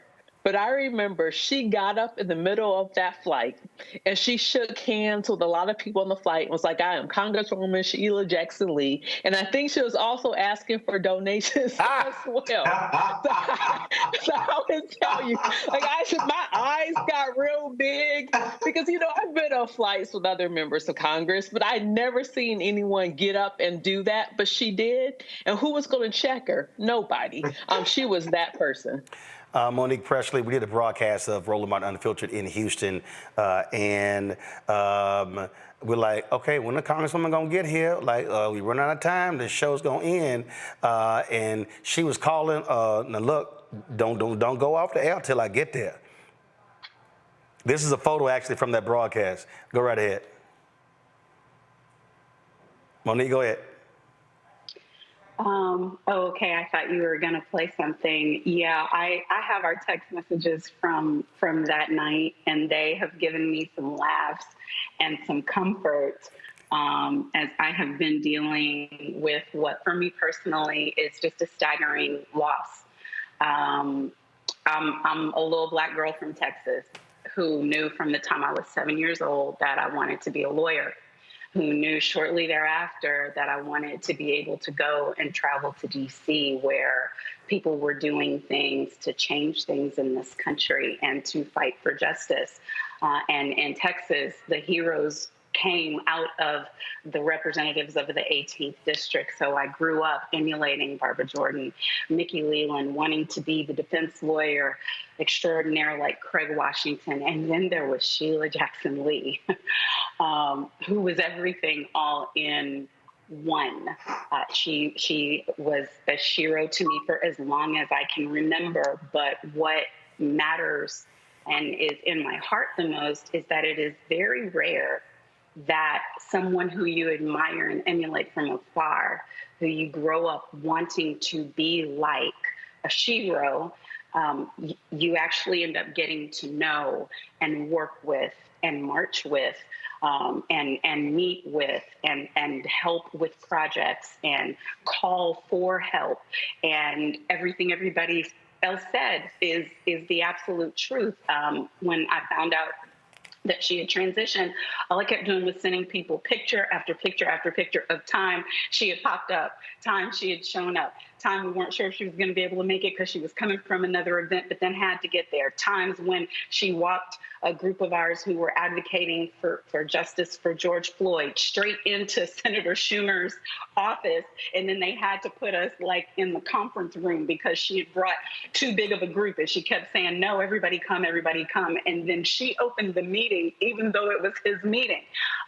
This was who she was, and that type of force, the force that is Sheila Jackson Lee, transcends a body. I know that her body is no longer here, but I refuse to believe that much energy, that much power, that much force, that much life, that much spirit is gone. I know that she's in me. And I don't have to wonder about what she would expect from me because she was always so very clear with her expectations. I remember the first time she turned to me publicly and said some kind words, but then right after them, she said, and do not stop. And so that is what is, that's what's sticking with me in my heart today. Monique, Rebecca, and Scott, I appreciate y'all reflections on this tribute to Congresswoman Sheila Jackson Lee. Thanks so much. Folks, I want to turn right now to somebody who obviously knew her quite well. He represents a congressional district in Houston, my alpha brother, Congressman Al Green. Doc, how you doing? Better than I deserve, man. Better than I deserve. And if I may say this, thank you for doing this, because with all of the news that we have, all of the things that could overshadow, you have decided to give her what she justly deserves for the time that she has served. And believe me, she served well. We were going to do this on Monday, but then we had the Win with Black Men call, so I said, let's move it to Wednesday. Yeah. We absolutely were going to do it. I mean, just talk about, again, the two of you, simpatico, in Houston, tag teaming all over the city. Well, you knew that whenever you were with Sheila, you had to bring your A game. Okay, you just couldn't show up and decide you were going to be on the program, because Sheila was going to bring her A game every time. So you had to be thoughtful. And she was always very sure. Sheila may not have always been right, but she was always sure. And you thought she was right, even if she was wrong. She really had that persona, that personality that just would envelop people. And she was a workaholic. She was the epitome of what a workaholic is. Did you ever say, Sheila, slow down? Well, you couldn't. It didn't make any difference. It wouldn't really. I remember once we went on a Codell together. I think it was either 7 or 10 days. Sheila had them stop the plane on the tarmac so that she could exit the plane and board another plane on the tarmac to go on another Codell. I mean, it was just that kind of energy in her, so that she wanted to do one thing after another after another. I don't know that she ever slept, really, because you could hear from her at any hour of the night, and she would always be alert, it appeared. She'd show up at any event. I'm going to be honest with you. It wouldn't surprise me if Sheila showed up at her funeral. She was just there. She was there. And she showed up, she gonna speak. That's right. And I went to an event just recently with my Masonic Lodge. And you just expected Sheila to be there to give her commentary and to give encouragement. She was always giving encouragement. I know that she's going to be missed. She's missed already. She really is. But I know that what was said, I don't remember which of your guests said it, but she leaves a lot behind that will forever maintain this generation. I mean, this generation is going to have some of her in them. And I think we have to pass it on. She has given the torch. We have to pass it on. Now, I have to say this, Juneteenth. Juneteenth, as you know, is a very Texas holiday. Gordon Granger comes in. Al Edwards. That's right. Al Edwards is the father. But Al could not get it over the finish line at the national level. Right. Sheila pulled it over the finish line and made it a national holiday. So we don't ever want to forget Al, but I have to remember that Sheila was there too. They are two persons that will live forever in the annals of Texas history as people who wouldn't give up on something. I mean, she did not give up on that holiday, just as she did not give up on many other things that she engaged with. She was determined, and that determination is something that is unmatched, really. A lot of times you have competition when you have members of Congress who are from the same city. And folk represent districts that are 700,000 members. Is it me? But did Congresswoman Sheila Jackson Lee believe she represented all of Houston, not just her district? No, you're incorrect. She thought she represented all of the country. There were no boundaries for her, no boundaries for her. She believed that if something was happening, that it was her responsibility to be a part of it. And she would show up and let you know what her expectations were, and programs that were designed to be neat and only 2 or 3 people speaking. Sheila could come in and give a keynote speech at your program. She just felt that. And the keynote speaker was sitting right there. Right, and exactly. And the keynote speaker was applauding, But I do want to mention this before you run out of time. And again, I have to say thank you for what you're doing, because without this, we might not have the kind of history that we should have for her. Our legacy is sometimes lost, but you have brought on key people, and I see Gerald Womack over there. Gerald Womack, Sonny beside Giles, they up next. Sonny, okay, and I saw, is that Clyburn? Yeah, I'm going to have a video, Congressman Clyburn is there. And we're going to have Harris County Commissioner Rodney Ellis joining us too. And you had the former mayor, Sylvester Turner. I heard also Claude Cummings, CWA president. Mm-hmm. So I just want to thank you for this, because this is what's missing. Well, if we don't record and maintain our history, who will? Who will? No, that's why we have that mural in there from Freedom's Journal. Yeah. We wish to plead our own cause. Too long have others spoken for us. Well said, dear brother. But we cannot allow others to define who we were and who we are.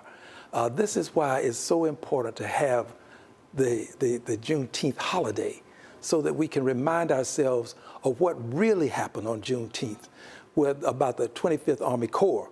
Yep. Those black men that came into Galveston. Yep. Gordon Granger read a proclamation, but the black men came in. Now that it's a national holiday, thanks to Sheila, this can be talked about, because Juneteenth is really about liberation. We do celebration, but it was about liberation. Right. And we got to talk about those liberators, and a good many of them were black. Absolutely. And Jackson Lee was a liberator. Congressman Al Green, Frat, always good to see you. Thank you, dear brother. I appreciate it. All right. Thanks a bunch. All right. Folks, we're going to go to a break. We come back. We'll be joined by more folks who knew Congresswoman Sheila Jackson Lee well. And I know they got some stories. You're watching this tribute to Congresswoman Sheila Jackson Lee, who passed away Friday at the age of 74 from pancreatic cancer, on Roland Martin Unfiltered on the Black Star Network.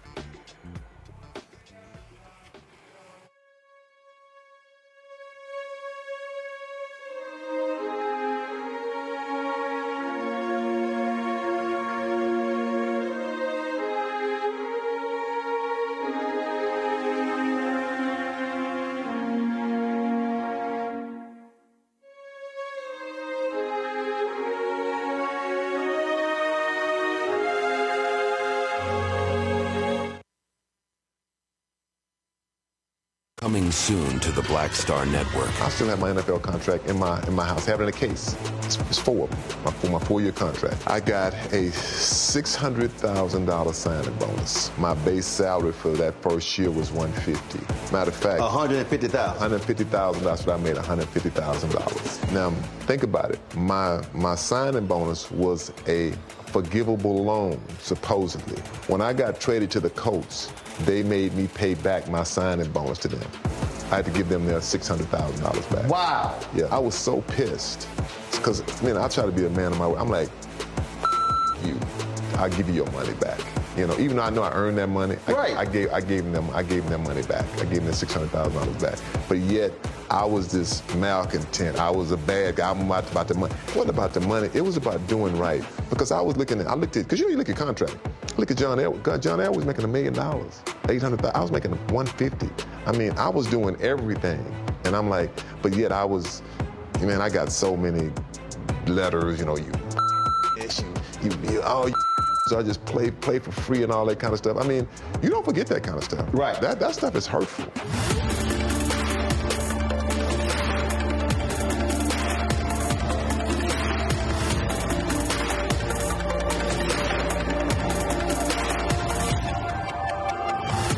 Me, Sherry Shepard, and you know what you're watching, Roland Martin Unfiltered.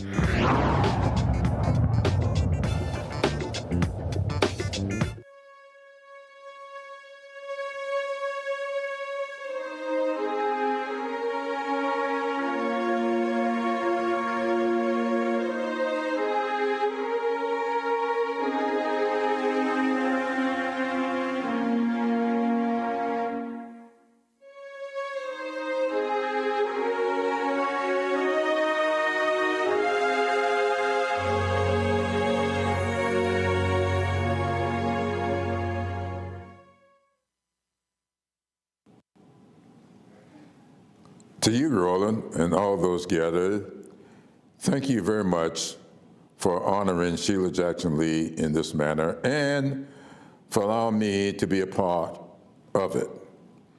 As many of you know, I served 2 terms, really 2 entities, but 4 terms, as House Majority Whip. And it's a whip's job to gather the votes and to make sure when an issue comes to the floor, that the votes are there to pass it. During my tenure as Majority Whip, one of my chief deputy whips was Sheila Jackson Lee. Now, when you decide to get a chief deputy whip, you do so because you want someone who can really help not just translate what may or may not be in a piece of legislation, but develop the kind of relationships that are required to get people to go along with the vote and to get the bill passed. Sheila was one of the best.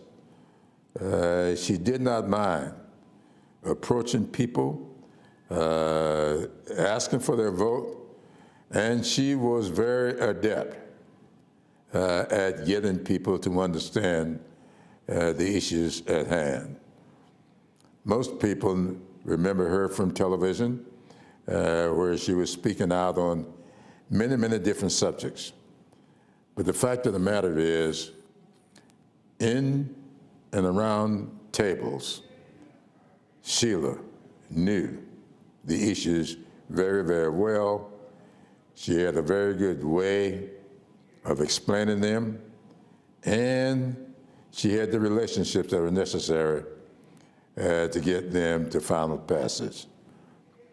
Of course, everybody remember how diligent she was when she took up the mantle of reparations. H.R. 40 became her middle name, and she fought for that legislation for the entire time that she was here in the Congress.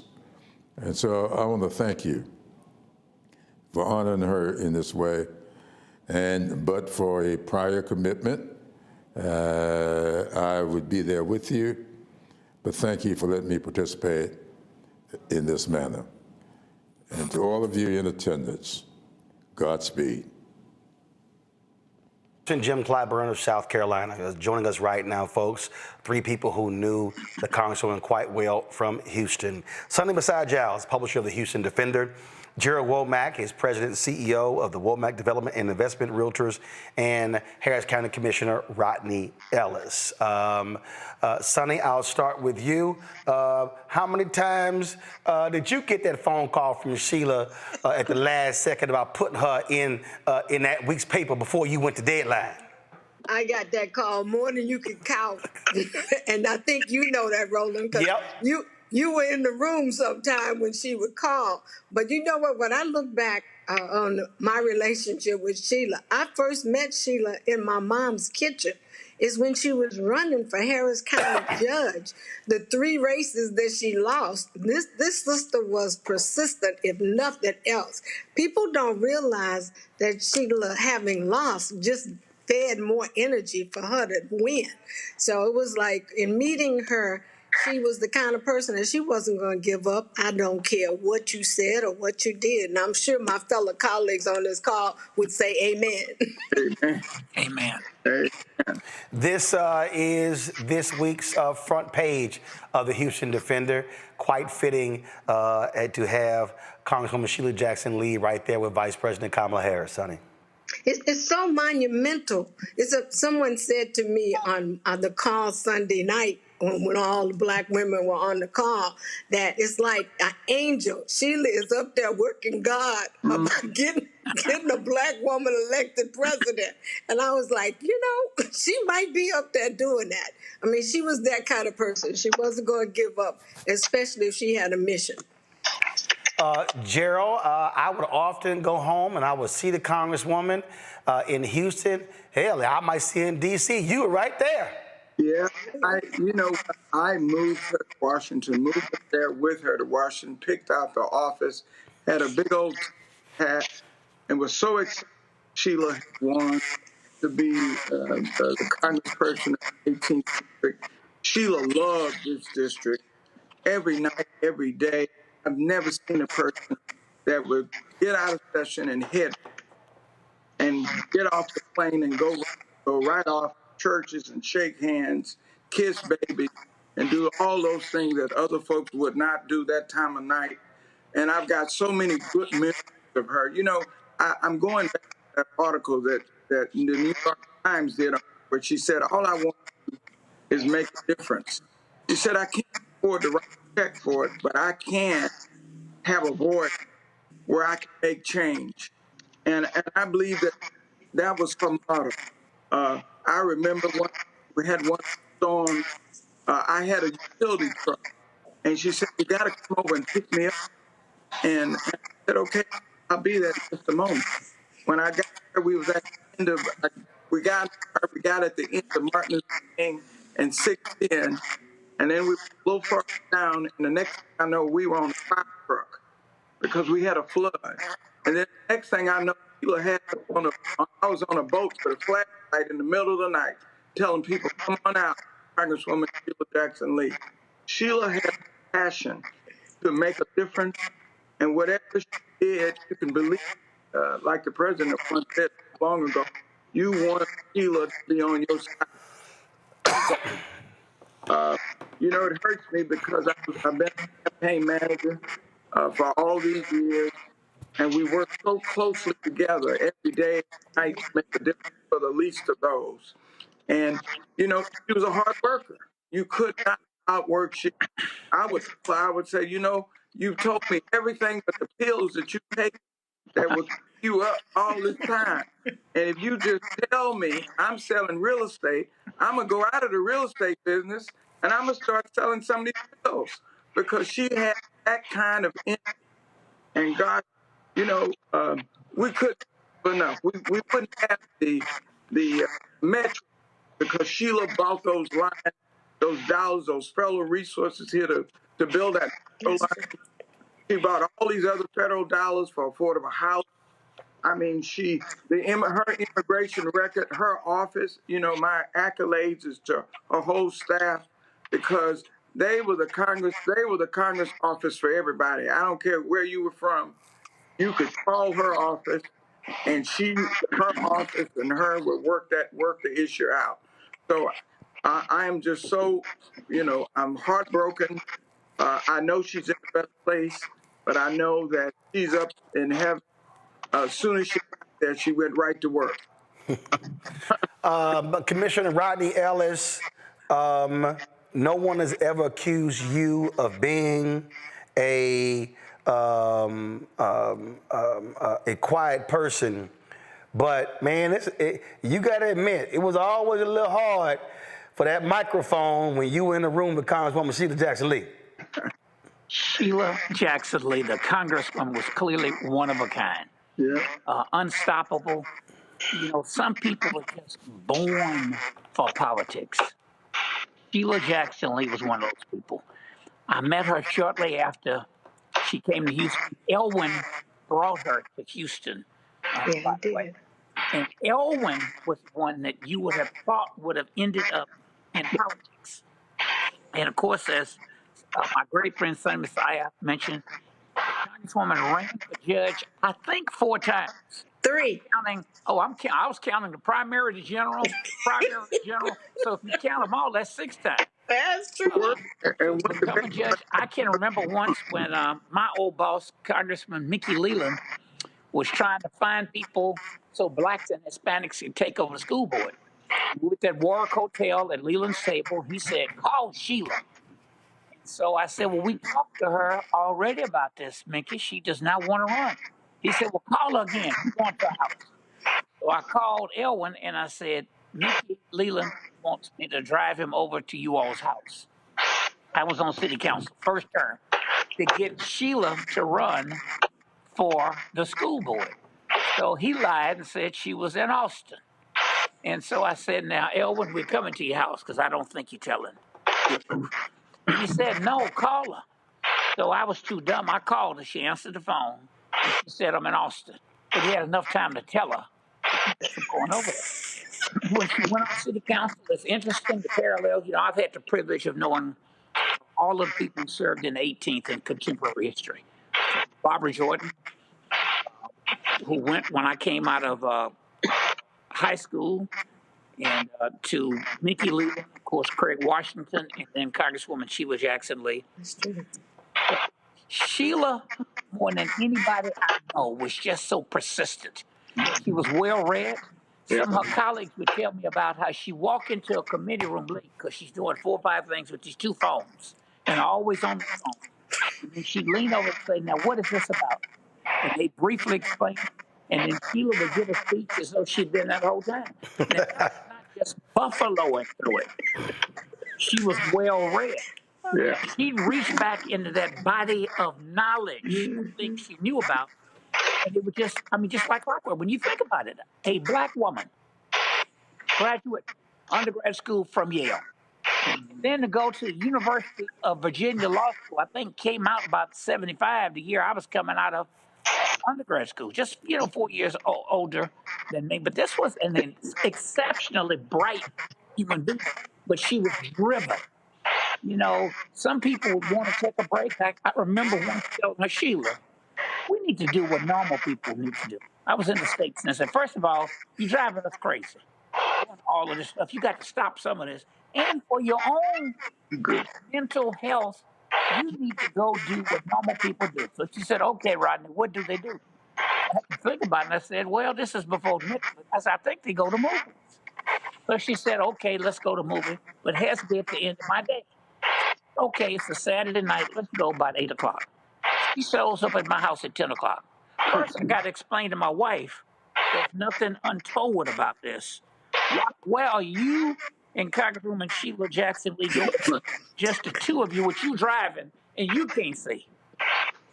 So we go to a movie. And Gerald, we sitting there, and, I had the popcorn and all. She ate it all up. And then she gets some more popcorn. So I had to say, "Well, Congresswoman, I'm not on your staff. Now, I'm enjoying this movie. We ate the popcorn. She's not on our diet." So she gets up, looks at the popcorn, some hat on her head, and some shade. And then 5 minutes later, of course, I got to run to the men's room, and people were saying, "Would you tell Sheila, we know who the hell you all are?" My point is, everybody knew her.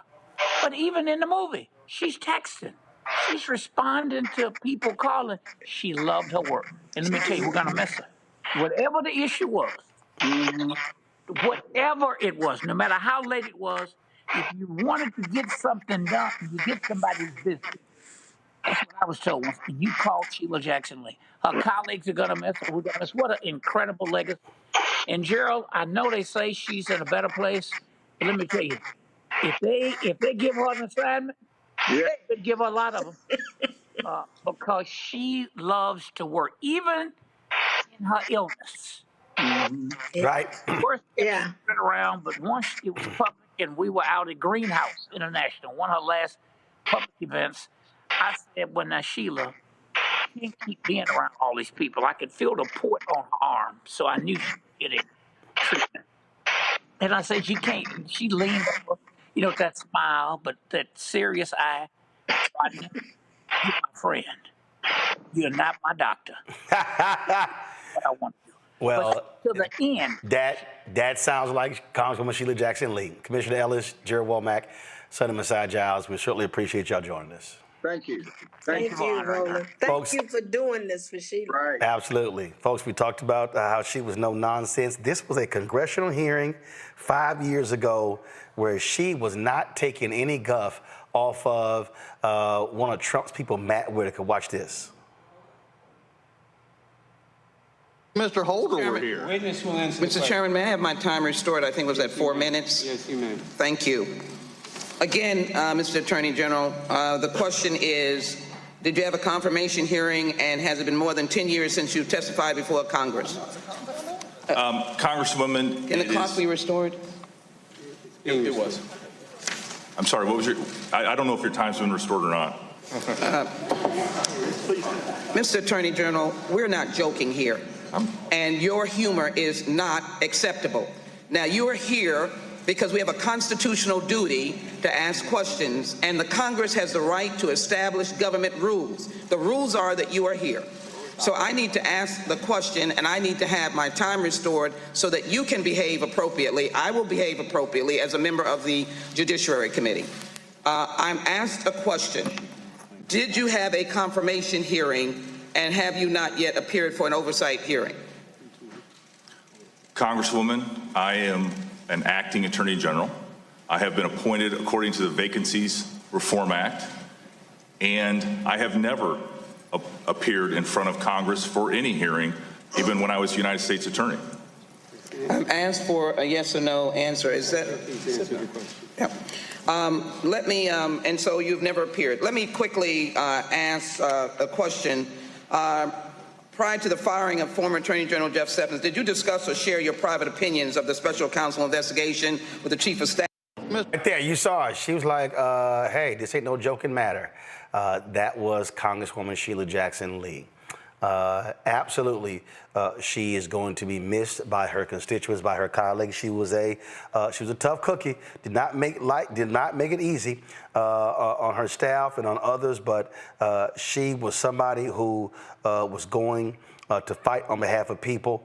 She was going to stand up and speak for people. And this, of course, is a video here, her encouraging Wheeler Avenue Baptist Church to fight on behalf of social justice. And in a moment, we're going to be having President Joe Biden speak from the Oval Office.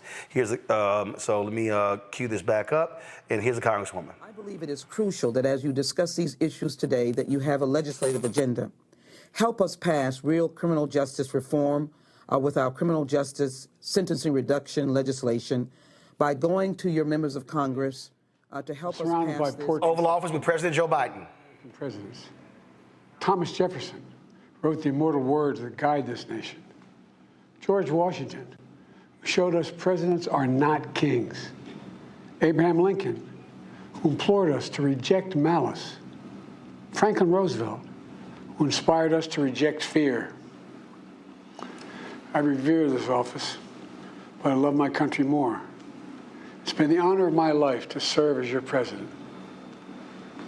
But in the defense of democracy, which is at stake, I think it's more important than any title. I draw strength and I find joy in working for the American people. But this sacred task of perfecting our union. It's not about me. It's about you, your families, your futures. It's about we, the people. And we can never forget that. And I never have. I've made it clear that I believe America is at an inflection point. One of those rare moments in history when the decisions we make now will determine our fate of our nation and the world for decades to come. America's going to have to choose between moving forward or backward, between hope and hate, between unity and division. We have to decide, do we still believe in honesty, decency, respect, freedom, justice, and democracy? In this moment, we can see those we disagree with not as enemies, but as fellow Americans. Can we do that? Does character in public life still matter? I believe I know the answer to these questions because I know you, the American people. And I know this: we are a great nation because we are good people. When you elected me to this office, I promised to always level with you, to tell you the truth. And the truth, the sacred cause of this country, is larger than any one of us. And those of us who cherish that cause cherish it so much, a cause of American democracy itself, must unite to protect it. You know, in recent weeks, it's become clear to me that I need to unite my party in this critical endeavor. I believe my record as president, my leadership in the world, my vision for America's future, all merited a second term. But nothing can come in the way of saving our democracy. That includes personal ambition.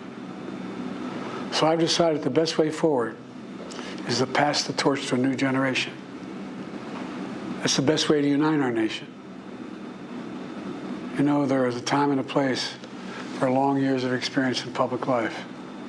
But there's also a time and a place for new voices, fresh voices, yes, younger voices. And that time and place is now. Over the next 6 months, I'll be focused on doing my job as president. That means I'll continue to lower costs for hardworking families, grow our economy. I'll keep defending our personal freedoms and our civil rights, from the right to vote to the right to choose. I'll keep calling out hate and extremism. Make it clear there is no place in America for political violence or any violence ever, period. I'm going to keep speaking out to protect our kids from gun violence, our planet from climate crisis that is the existential threat. And I will keep fighting for my cancer moonshot so we can end cancer as we know it, because we can do it. And I'm going to call for Supreme Court reform because this is critical to our democracy, Supreme Court reform. You know, I will keep working to ensure America remains strong and secure and the leader of the free world. I'm the first president in this century to report to the American people that the United States is not at war anywhere in the world. We'll keep rallying a coalition of proud nations to stop Putin from taking over Ukraine and doing more damage. We'll keep NATO stronger, and I'll make it more powerful and more united than any time in all of our history. I'll keep doing the same for our allies in the Pacific. You know, when I came to office, the conventional wisdom was that China would inevitably surpass the United States. That's not the case anymore. And I'm going to keep working to end the war in Gaza, bring home all the hostages, and bring peace and security to the Middle East and end this war. We're also working around the clock to bring home Americans being unjustly detained all around the world. You know, we've come so far since my inauguration. On that day, I told you, as I stood in that winter, we stood in a winter of peril and a winter of possibilities. Peril and possibilities. We were in the grip of the worst pandemic in the century, the worst economic crisis since the Great Depression, the worst attack on our democracy since the Civil War. But we came together as Americans, and we got through it. We emerged stronger, more prosperous, and more secure. Today, we have the strongest economy in the world, creating nearly 16 million new jobs, a record. Wages are up. Inflation continues to come down. The racial wealth gap is the lowest it's been in 20 years. We're literally rebuilding our entire nation, urban, suburban, rural, and tribal communities. Manufacturing has come back to America. We're leading the world again in chips and science and innovation. We finally beat Big Pharma after all these years to lower the cost of prescription drugs for seniors. And I'm going to keep fighting to make sure we lower the cost for everyone, not just seniors. More people have health care today in America than ever before. And I signed one of the most significant laws helping millions of veterans and their families who are exposed to toxic materials. You know, most significant climate law ever in the history of the world. The first major gun safety law in 30 years. And today, the violent crime rate is at a 50-year low. We're also securing our border. Border crossings are lower today than when the previous administration left office. I've kept my commitment to appoint the first black woman to the Supreme Court of the United States of America. I also kept my commitment to have an administration that looks like America and be a president for all Americans. That's what I've done. I ran for president 4 years ago because I believed and still do that the soul of America was at stake. The very nature of who we are was at stake. And that's still the case. America's an idea. An idea stronger than any army, bigger than any ocean, more powerful than any dictator or tyrant. It's the most powerful idea in the history of the world. That idea is that we hold these truths to be self-evident. We're all created equal, endowed by our Creator with certain inalienable rights: life, liberty, pursuit of happiness. We've never fully lived up to it. Rights: life, liberty, pursuit of happiness.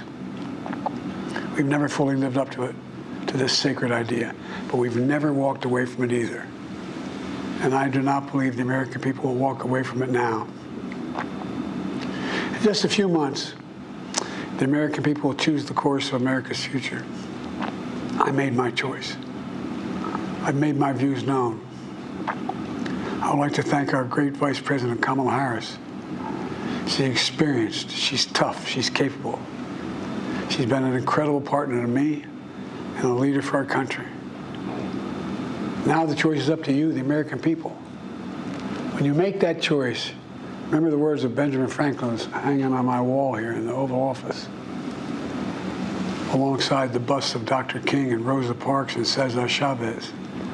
When Ben Franklin was asked, as he emerged from the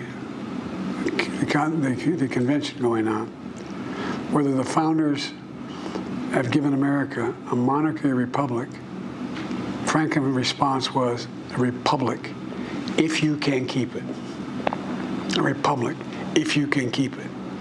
Whether we keep our republic is now in your hands.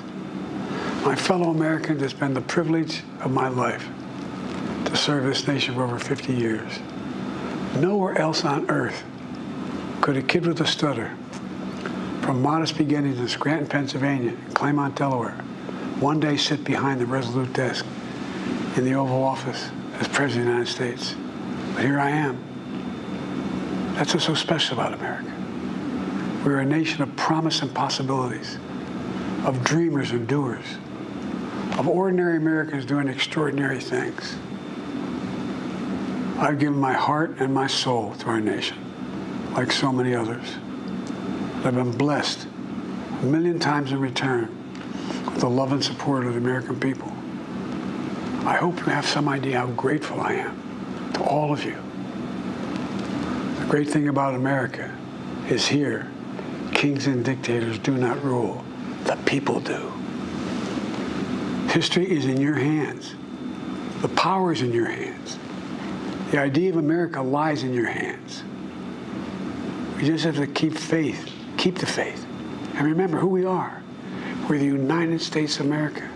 And there's simply nothing beyond our capacity when we do it together. So let's act together, preserve our democracy. God bless you all, and may God protect our troops. Thank you.